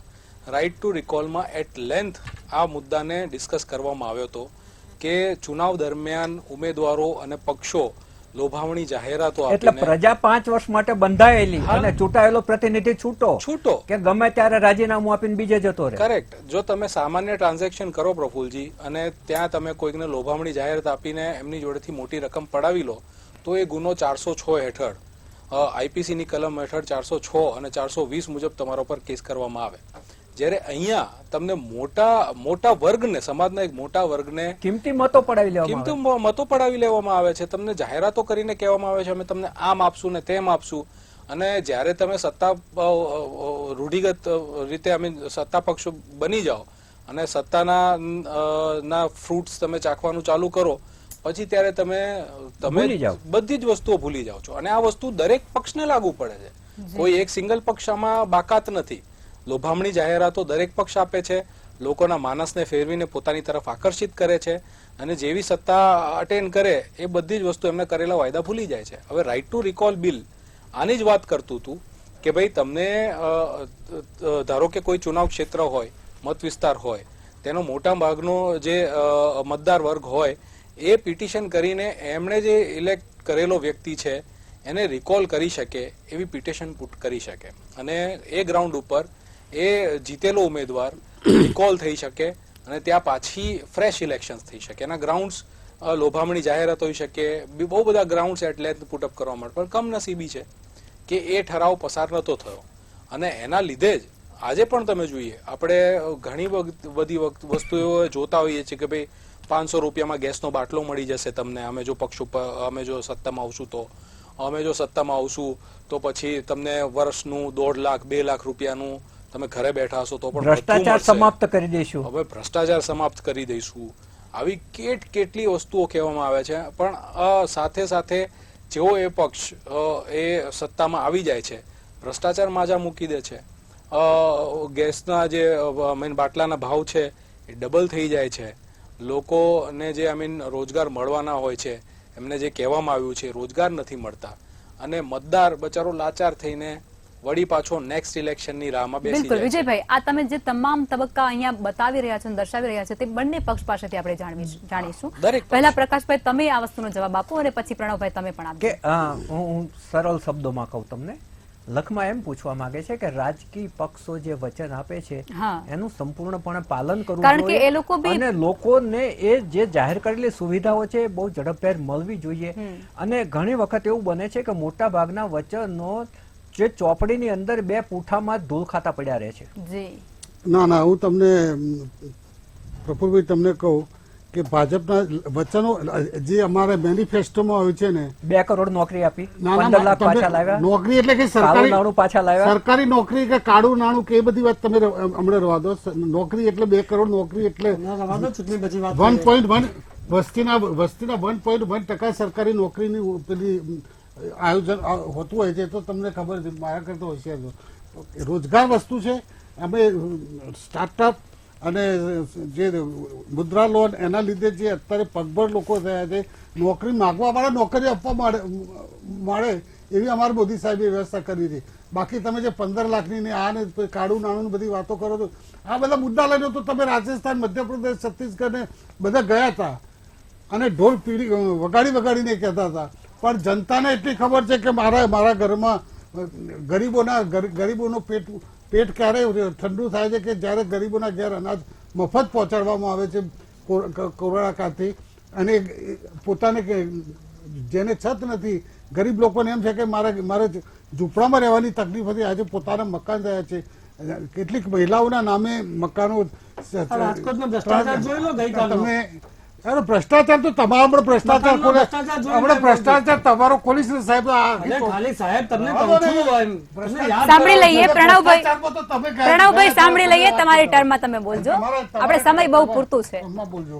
અને જે તમને કહું કે આ બધી બે પેનલિસ્ટે અને પ્રભુભાઈ તમે જે પ્રશ્ન પૂછ્યો, વસ્તુ ક્યાં છે કે આમ જે જનતા છે ને એ રાષ્ટ્રવાદ અને તુષ્ટિકરણ ને વિરોધી છે, ભ્રષ્ટાચાર વિરોધી છે. ભાવાત્મક તો આખું ભારત 140 કરોડ ભાવાત્મક જ હોય. અને જ્યાં ભાવ ઉભો થતો હોય ને ત્યાં થાય. જ્યાં દિલમાં હોય અને મગજમાં હોય તો જુબાન પર આવે. અને હજી હું તને આપને કહું છું પ્રફુલભાઈ કે આ બધા મુદ્દાઓ કોંગ્રેસ વાળા બધું લઈને ગયા છે. મોદી સાહેબ વિશ્વ ફલક ઉપર ભારતને લોન્ચિંગ કરવાનો પ્રયત્ન કરી રહ્યા છે 10 વર્ષથી. અને કોંગ્રેસ વાળા પોતાના રાહુલ ગાંધીને લોન્ચિંગ કરવા માટે બધી યાત્રાઓ કાળ કરે છે. એમને જે લખીને આપે છે, રાહુલ ગાંધી જે બફાટ કરે છે, અને એના લીધે રાહુલ ગાંધીને કોઈ લોન્ચિંગ નથી કરવાનું. પ્રણવભાઈ તમારી પાસે જ આવવાના છીએ. પ્રણવભાઈ તમારી પાસે જ આવવાના છીએ. વડાપ્રધાન શ્રી જ કહે છે કે રાહુલ ગાંધીને કે તમે વારે ઘડીએ લોન્ચિંગ કરવાના તો કોઈ પ્રોડક્ટ છે લોન્ચિંગ કરવાની? પોલિટિકલ લોન્ચિંગ સાંભળી લઈએ પ્રણવભાઈ, સાંભળી લઈએ. પ્રણવભાઈ તમારી ટર્મ આપવામાં આવશે, સમય પૂરતો છે. હા, એટલે હું શું કઉ છું કે કોંગ્રેસ જે ખરા ને એ રાહુલ ગાંધીને એક એવો ફુગ્ગો ભરાય કરીને ઉડાડે છે. અને પછી ચૂંટણી આવે છે, ફર્સ્ટ હવા નીકળતી દોરો ઢીલો થતો જાય અને રસ લઈને નીચો પડે છે. પ્રકાશભાઈ, એક જ 2 વાક્યોમાં એ વસ્તુ કહો કે રાજકીય પાર્ટીઓ જે જાહેરમાં પ્રવચનો આપે, જાહેરાતોમાં જે પ્રવચનો આપે, ચૂંટણી ઢંઢેરામાં જે વચનો આપે, એ વચનોનું અક્ષરશઃ પાલન થવું જોઈએ. અને જો થવું જોઈએ તો કઈ રીતે એનો અમલ થઈ શકે? જો અમારા જે એજન્ડામાં 370ની કલમ હતી, અમારા એજન્ડામાં પહેલાથી જ રામ જન્મ મંદિરની હતી, અમારા એજન્ડામાં ટ્રિપલ તલાક હતું, અમારા એજન્ડાની અંદર જેટલા મુદ્દા હતા એ મુદ્દા રાષ્ટ્ર લેવલે જે વર્ષોથી હતા એને અમે પૂરા કર્યા છે. અને બાકીના બધા જે તમે જે કરો છો ને એ અમારા જે વચનો હજી તો જે વચનો હતા એ વચનો પૂરા કરતા આખા એનું સંશોધન થાય, એની માટે બધી કમિટીઓ બેસતી હોય, એના માટે એ હોય. રાજકીય મુદ્દા પર જે ચૂંટણી પ્રચારના જે વાતો હોય છે અને જે આમ જનતા 140 કરોડની જનતાને શું લાભ થવાનો છે એના માટે હોય છે. તમે જે વાત કરો છો, ગુજરાતમાં કાશ્મીરથી કન્યાકુમારી સુધી, ગુજરાતથી આસામ સુધી જેટલા રાજ્યો છે એ રાજ્યોની અંદર આજની તારીખની અંદર અમારી સરકાર માં જે રાજ્ય ચાલે છે કેન્દ્ર સરકારની છે ડબલ એન્જિનની જે સરકારો જે રાજ્યોમાં છે અમારી એનો વિકાસ જુઓ અને જે સિંગલ પાર્ટીની જે રાજ છે એમાં તમે જુઓ તો વિકાસ વસ્તુ મહત્વનું છે. સૌનો સાથ સૌનો પ્રયાસ છે સૌનો વિકાસ. પ્રણવભાઈ, તમે વિકાસનો જે આ વેગની ગાથા પ્રકાશભાઈએ સંભળાવી છે તેના પર તમારી પ્રતિક્રિયા શું છે અને જે આક્ષેપ તમારા ઉપર એમના દ્વારા કરવામાં આવ્યા એના વિશે પણ જણાવો. હું મારી રીતે મારી પ્રતિક્રિયા આપીશ ને તો એમને એમ થશે કે ભાઈ વિરોધ પક્ષના છે, પણ છેલ્લા 2 દિવસથી બરોડામાં 30 વર્ષથી એમના જ એક પેલા એ હતા જ્યોતિબેન પંડ્યા, એમને ગઈકાલે કહ્યું કે બરોડાની અંદર 10 વર્ષથી સાંસદના કાર્યકારીમાં કોઈ વિકાસ થયો નથી. હવે એમના 30 વર્ષના નેતા એવું કહે છે કે ભાઈ વિકાસ થયો નથી, પણ હું તો કહીશ તો એમ થશે કે આ વિરોધ પક્ષના છે અને ખાલી અમારી પર આક્ષેપો કરે છે. તમે વિચાર કરો કે તમે કહો છો કે અમે 80 કરોડ જનતાને મફત અનાજ આપીએ છીએ અને એમાંથી એમ કહે છે મોદી સાહેબ તો કે 25 કરોડ જનતાને તો અમે ગરીબી રેખામાંથી બહાર કાઢ્યા, તો બંનેનું ટોટલ માનો તો 105 કરોડ થયા અને ટોટલ દેશની 140 કરોડ નહીં. સાંભળી લઈએ પ્રકાશભાઈ, સાંભળી લઈએ. પ્રણવભાઈ વાત મૂકો. 105 કરોડ જનતા તમે અત્યારે ગરીબીની રેખાની નીચેથી બહાર કાઢી. આ તમે આંકડા તો તમે જુઓ, કયા આંકડા આપો છો. તમે કહો છો કે 370 અમારું વચનમાં હતું. તમે કહો છો રામ મંદિર સાહેબ, તો રામ મંદિરનો ચુકાદો છે ને એ સુપ્રીમ કોર્ટે આપેલો છે. સુપ્રીમ કોર્ટે ચુકાદો આપ્યો ને એ પછી જ રામ મંદિરનું નિર્માણ થયું, એ પછી જ રામ મંદિર બનાવ્યું. જો સુપ્રીમ કોર્ટનો ચુકાદો ના આપ્યો હોત અને નરેન્દ્ર મોદી સાહેબે રામ મંદિર બનાવ્યું હોત તો હું માનત કે ના, રામ મંદિર ભાજપની સરકારે નરેન્દ્ર મોદી સાહેબે બનાવ્યું, પણ સુપ્રીમ કોર્ટના ચુકાદા આવ્યા પછી બનાવ્યું. હવે તમે ના હોત તો કોંગ્રેસ હોત તો કોંગ્રેસ બનાવત. ચોક્કસ. પ્રણવભાઈ, અહીંયા હું થોડું ઉમેરવા માંગીશ. પ્રણવભાઈ, ચોક્કસ એ વસ્તુ બી સ્વીકાર્ય છે, પરંતુ પ્રણવભાઈ હું તમને અહીં એ પૂછવા માંગીશ કે કોંગ્રેસના અત્યારે નામો જાહેર કરવામાં થોડુંક વાર લાગી રહી છે, તો એના પાછળના ક્યારેક કારણ જવાબદાર એ હોઈ શકે કે દિગ્ગજોએ કોંગ્રેસમાંથી છેડો ફાડી દીધો છે, એટલે કોંગ્રેસ અત્યારે દુવિધામાં છે. કયા મુખ્ય ચહેરાને લઈને મતલબ હું સમજી ગયો. એકદમ જગદીશભાઈ ઠાકોરે ના પાડી હતી, એમની તબિયત અને ઉંમરના કારણે ના પાડી છે. એ તો બંને લડવાની ના પાડી છે ને, પણ આજે દિગ્ગજો ગયા છે સૌરાષ્ટ્રની, તમે કોંગ્રેસની પરિસ્થિતિ તો જુઓ. હા, પણ હવે શું કરે, કારણ કે ભાજપ પાસે ઉમેદવાર નથી. હવે તમે 24/7 ચૂંટણી લક્ષી પણ ભાજપે તો જાહેર કર્યા છે ને. ભાજપની તમારી તમે લડો છો ચૂંટણી. શું પ્રણવભાઈ, આપણે એક વસ્તુ સમજી લઈએ કે સૌરાષ્ટ્રની અંદર એ લોકોએ નામ જાહેર કર્યા છે અને કોંગ્રેસના નામ હજુ થોડા ઘણા બાકી છે અને કોંગ્રેસની જે પરિસ્થિતિ સૌરાષ્ટ્રની અંદર છે, દિગ્ગજ નેતાઓ પોરબંદરના હોય કે અમરેલીના એ બધા જતા રહ્યા છે, તો તમે ત્યાં અસમંજસમાં મુકાઈ ગયા છો, દુવિધામાં મુકાઈ ગયા છો કે અમે કોને ઉતારીશું મેદાને, એટલા માટે વાર લાગે છે. મારો ક્વેશ્ચન બસ આટલો છે. મારો જવાબ બી એવો છે કે ચલો ભાઈ, તમે કહો છો કે જતા રહ્યા છે, તો જતા રહ્યા તો ક્યાં ગયા? બાકી તો નથી ગયા ને, તો ભાજપમાં ગયા છે ને, છતાં બી ભાજપમાં હજી 5 થી 6 ઉમેદવારો ડિક્લેર કરવાના બાકી છે. જો એમને તકલીફ પડતી હોય, વિશ્વની આટલી મોટી પાર્ટી ગણાવે છે, તો અમારે થોડો 2 દિવસનો ટાઈમ તો આપો. મળી ગયો મને જવાબ, મળી ગયો. જી, ચોક્કસથી. પ્રકાશભાઈ, તમે નામ ડિક્લેર થઈ જશે. ચોક્કસથી. પ્રકાશભાઈ, તમે મને એ વસ્તુનો જવાબ આપો કે વિપક્ષ દ્વારા એવા આક્ષેપો કરાઈ રહ્યા છે કે આ વખતની જે ચૂંટણી છે તેમાં ભારતીય જનતા પાર્ટી જેમ કે રામ મંદિર, 370 અને CAA ને મુખ્ય મુદ્દા બનાવશે અને નરેન્દ્ર મોદીના ચહેરા પર વોટ માંગવા જશે. કેટલું તથ્ય? 100% ઉપર બીજા 100% સત્યના તથ્ય છે.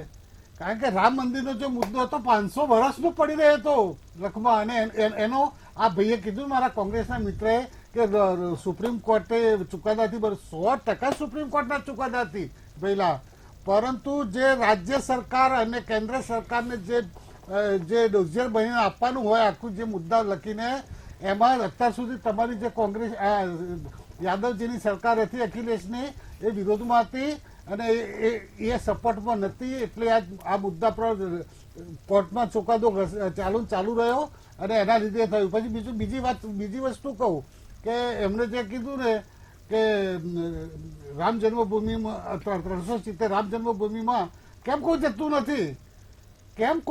નથી પગે લાગવા રામ જન્મભૂમિની? કેમ તમે ઉદઘાટનમાં ના આવ્યા? એ પછી કેમ ના કે પહેલે કેમ આમંત્રણ નથી મળ્યું? આમંત્રણ આપ્યું હતું કે વિચારીશું દિવસ તારીખ આવી એટલે કે નહીં જઈએ. પતિ ગયું, વાર્તા પૂરી. સિયાવર રામચંદ્ર કી જય.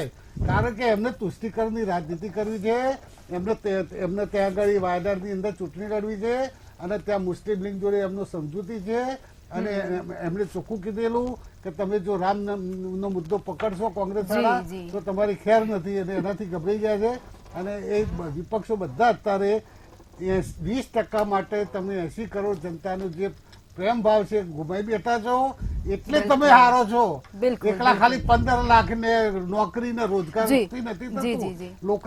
લોકોનું માનસિકતા આ તો તમે ગર્વ છે કહું, હિન્દુ એ તો અમારો પહેલો નારો હતો અને અત્યારે એ જનસંઘનો નારો હતો કે RSS નો છે કે વિશ્વ હિન્દુ પરિષદનો હતો. એ લોકોની માનસિકતામાં ઘૂસી ગયો છે અને આ લોકોને કાઢવા એમને એ કાઢી નાખી શકતા નથી.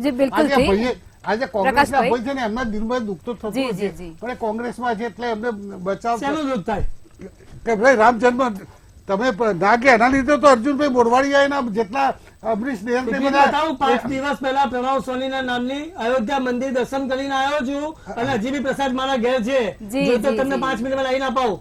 સરસ પ્રકાશભાઈ, પ્રણવભાઈ, બંનેને રોકવા માંગીશ. તમારી વાત નથી કરતો, તમે જે જંગલ में મોર નાચે કિસને દેખા ભાઈ, તમારા નેતાઓની વાત કરું છું. તમે તો જશો, તમે જશો ને કેટલાય અહીંથી જી એ પણ કોંગ્રેસમાં આવે છે, એટલે પ્રકાશભાઈ આપણે અહીંયા ચર્ચા તમને રોકવા માંગીશ.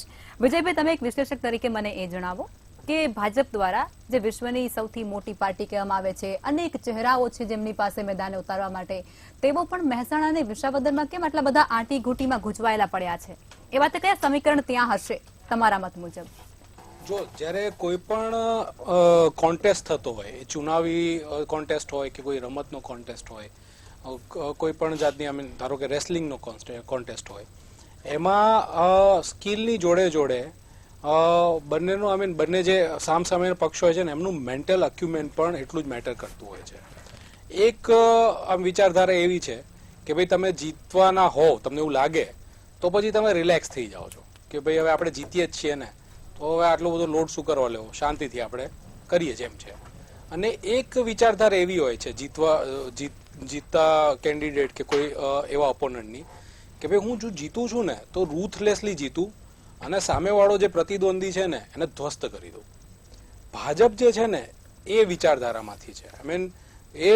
એ લોકો છે ને ક્યારેય પણ એવું નથી માનતા, ટેકન ફોર ગ્રાન્ટેડ નથી લેતા કોઈ પણ કન્ટેસ્ટ હોય તો એને. ધે મેક શ્યોર કે ભાઈ છેલ્લી ઘડી સુધી છેલ્લું બૂથ, છેલ્લો વોટ આપણે શું કરવા મૂકીએ. ઇવન ધો અત્યારે માહોલ છે એમની તરફે છે, બધા જે પોસ્ટ પ્રી પોલ જે બધા પંડિત કહી રહ્યા છે કે ભાઈ મેજોરિટી અત્યારે જે ચુનાવી માહોલ છે એ ભાજપને અનુરૂપ થઈ રહ્યો છે, છતાં એ લોકો કોઈ પણ વસ્તુ ટેકન ફોર ગ્રાન્ટેડ નથી લેતા. અત્યારે જે 4 સીટનું એમણે જે કેન્ડિડેચર જાહેર નથી કર્યું એ સીટ્સ કઈ છે? એક તો જુનાગઢની સીટ છે. જુનાગઢની સીટમાં તમે જુઓ ત્યાં કોળી ઉમેદવાર છે, બીજી જે મેજોરિટી જે જ્ઞાતિઓ જે છે એમાં આહિર જ્ઞાતિ આવે છે, કારડિયા રાજપૂત જ્ઞાતિ આવે છે, પટેલ જ્ઞાતિ આવે છે. Bhajap would like to make sure કે ભાઈ કોંગ્રેસ એમનો ઉમેદવાર કઈ જ્ઞાતિમાંથી જાહેર કરે છે. જો એ કદાચ કોળી ઉમેદવાર જાહેર કરે તો અત્યારે જે સિટિંગ જે MP છે ચુનાસમા, કદાચ એમને જ પુટઅપ કરવામાં આવે. ધારો કે કોંગ્રેસ જે છે એ આહિર જ્ઞાતિમાંથી કોઈ ઉમેદવાર જાહેર કરે તો જે હમણાં જ જોડાયા છે અમરીશ ડેર, એમને કદાચ જુનાગઢમાંથી પુટઅપ કરવામાં આવે. એટલે એ વેટ એન્ડ વોચ કરી રહે છે. એ જ હાલત કદાચ મહેસાણામાં પણ હોય. મહેસાણામાં હમણાં જે તત્કાલીન MP છે એમણે ઉંમરના લીધે કીધું છે કે હવે હું ઇલેક્શન માં ભાગ નહીં લઉં છું, મને ટિકિટ માટે કેન્ડિડેચર માટે ના જોવામાં. હા, હવે બીજા કોઈ પટેલ ઉમેદવાર અને ત્યાં પણ દિગ્ગજ નેતાઓ છે બધા, તો એમાંથી they wood like to make sure કે ભાઈ સામેથી કોંગ્રેસ શું કેન્ડિડેચર પુટઅપ કરે છે અને એના બેઝિસ ઉપર એ કદાચ કેન્ડિડેટ્સ પુટ કરવા માંગે. એટલે ભાજપ છેલ્લી ઘડી સુધી એમની સ્ટ્રેટેજી ખુલ્લી નથી પાડતી. અને આપણે સૌ જાણીએ છીએ કે ભાઈ એક્સપેક્ટ ધ અનએક્સપેક્ટેડ એ ભાજપ જોડેથી આપણે હંમેશા જોઈએ છીએ કે ભાઈ આપણે ના વિચાર્યું હોય એવા કોઈ કેન્ડિડેટ્સ પુટઅપ નવસારીમાંથી જે પુટઅપ કરે ધવલ પટેલ હા કોઈ એમનું નામ નથી જાણતું જી પણ બિલકુલ એ પુટઅપ કરવામાં આવ્યા છે એટલે એ બધી ગણતરીઓને કારણે કદાચ હજી કેન્ડિડેચર જાહેર ના કરે ભાજપ. ટૂંકમાં સામા પક્ષની જે પ્રતિક્રિયા જોઈ અને પછી ભાજપ કોઈ એક્શન લેશે તેવું Exactly. તમે કહી રહ્યા છો. જી પ્રફુલભાઈ તમે જણાવો આ સમાપનમાં જે આપણે આખી ચર્ચા કરી છે એનો સાર તમે ટૂંકમાં આપી દો. વિજયભાઈ જે કહ્યું ને એ હું બીજા શબ્દોમાં કહું કે જે પ્રતિપક્ષ હોય ને એ કયા સમાજનો કેટલો બળકટ કેટલો ધનવાન સમાજ ઉપર કાબુ ધરાવતો અને એ જ્ઞાતિનું કેટલું ત્યાં બાહુલ્ય છે વસ્તી કેટલી છે એ જો એ જે કેન્ડિડેટ મૂકે ને એની સામે એ જ ગજાનો કેન્ડિડેટ મૂકવાનો એમની માનસિકતા હોય છે. એટલે ઘણા વખતે તમે જો 1 કે 2 કે 3 4 સીટો આ માટે બાકી રાખવામાં આવતી હોય છે કે ભાઈ જે પ્રતિપક્ષ છે એ કોને ઉમેદવાર તરીકે રાખે છે. માની લો કે તમે નબળો ઉમેદવાર જાહેર કરો સામે કોઈ બળકો આવી જાય તો અને જે ભાજપ છે ને ભાજપ જે જીતે એવી સીટ હોય છે ને ત્યાં પણ સખત મહેનત કરતું હોય છે. તમે જો કે ગુજરાતમાં 26માંથી 26 બેઠકો આવે એવી પૂરેપૂરી નહીં પણ 100% સંભાવના છે. છતાંય તે તમે જો કે વડાપ્રધાન શ્રી આટલી વ્યસ્તતા વચ્ચેથી ને હમણાં 3 વખત આવી ગયા હજુ 4થી વખત આવવાના છે. માનનીય ગૃહમંત્રી શ્રી સલંગ ગુજરાતમાં અત્યારે રહે છે એટલે એમને જ્યાં જીતે એવી સીટ હોય છે ત્યાં પણ પાછી એ મહેનત તો કરતા જ હોય છે કેમ કે એને લીડ વધારવાની હોય છે એટલે કે જેથી કરી આખી નેશનલ કક્ષાએ એમની ટકાવારી ઊંચી જાય એટલે એ છેલ્લે સુધી એની બળકટ પ્રયાસો એના છેલ્લામાં છેલ્લા પ્રયાસો એ લડવા માટેના કરી લેતા હોય છે. ગયા વખતે તમે જો 2014 ને 2019માં 26માંથી 26 બેઠકો મળી જ છે. માત્ર 2009માં 11 બેઠકો કોંગ્રેસને મળી હતી અને પછી તરત જ તમે જુઓ કે પાછું કેવું પલટાયું કે 26માંથી 26 થઈ ગઈ. પહેલાને 11માંથી 2 કે 3 ના રહેવા દીધી એમણે. એટલું બધું આક્રમક રીતે એ લોકો ચૂંટણી લડ્યા. એટલે આખી જે વાતાવરણ છે એ પોતાના તરફે કરવા માટે ભાજપ તન તોડ મહેનત કરે છે અને વહેલું જાગીને મહેનત કરે છે. જ્યારે કોંગ્રેસ હજુ તમને જાહેરમાં નહીં દેખાય. તમે એના નેતાને કહેશો તો અમારે ત્યાં બધું જ તૈયાર છે, બધું થઈ ગયું છે, બધી જ સાહિત્ય તૈયાર છે, પરંતુ તમને ઓન રોડ ઉપર એ તમને કોંગ્રેસ નહીં દેખાય. તમે જુઓ કે ગઈ વિધાનસભાની ચૂંટણીમાં પણ આવું જ હતું અને એને જે ગેરલાભ છે એ એના ઉમેદવારોને હારના પરિણામ રૂપે ભોગવવો પડે છે. જી ચોક્કસથી બિલકુલ. પ્રફુલભાઈ, પ્રણવભાઈ, પ્રકાશભાઈ અને વિજયભાઈ અમારી સાથે ચર્ચામાં જોડાયા તે બદલ ધન્યવાદ.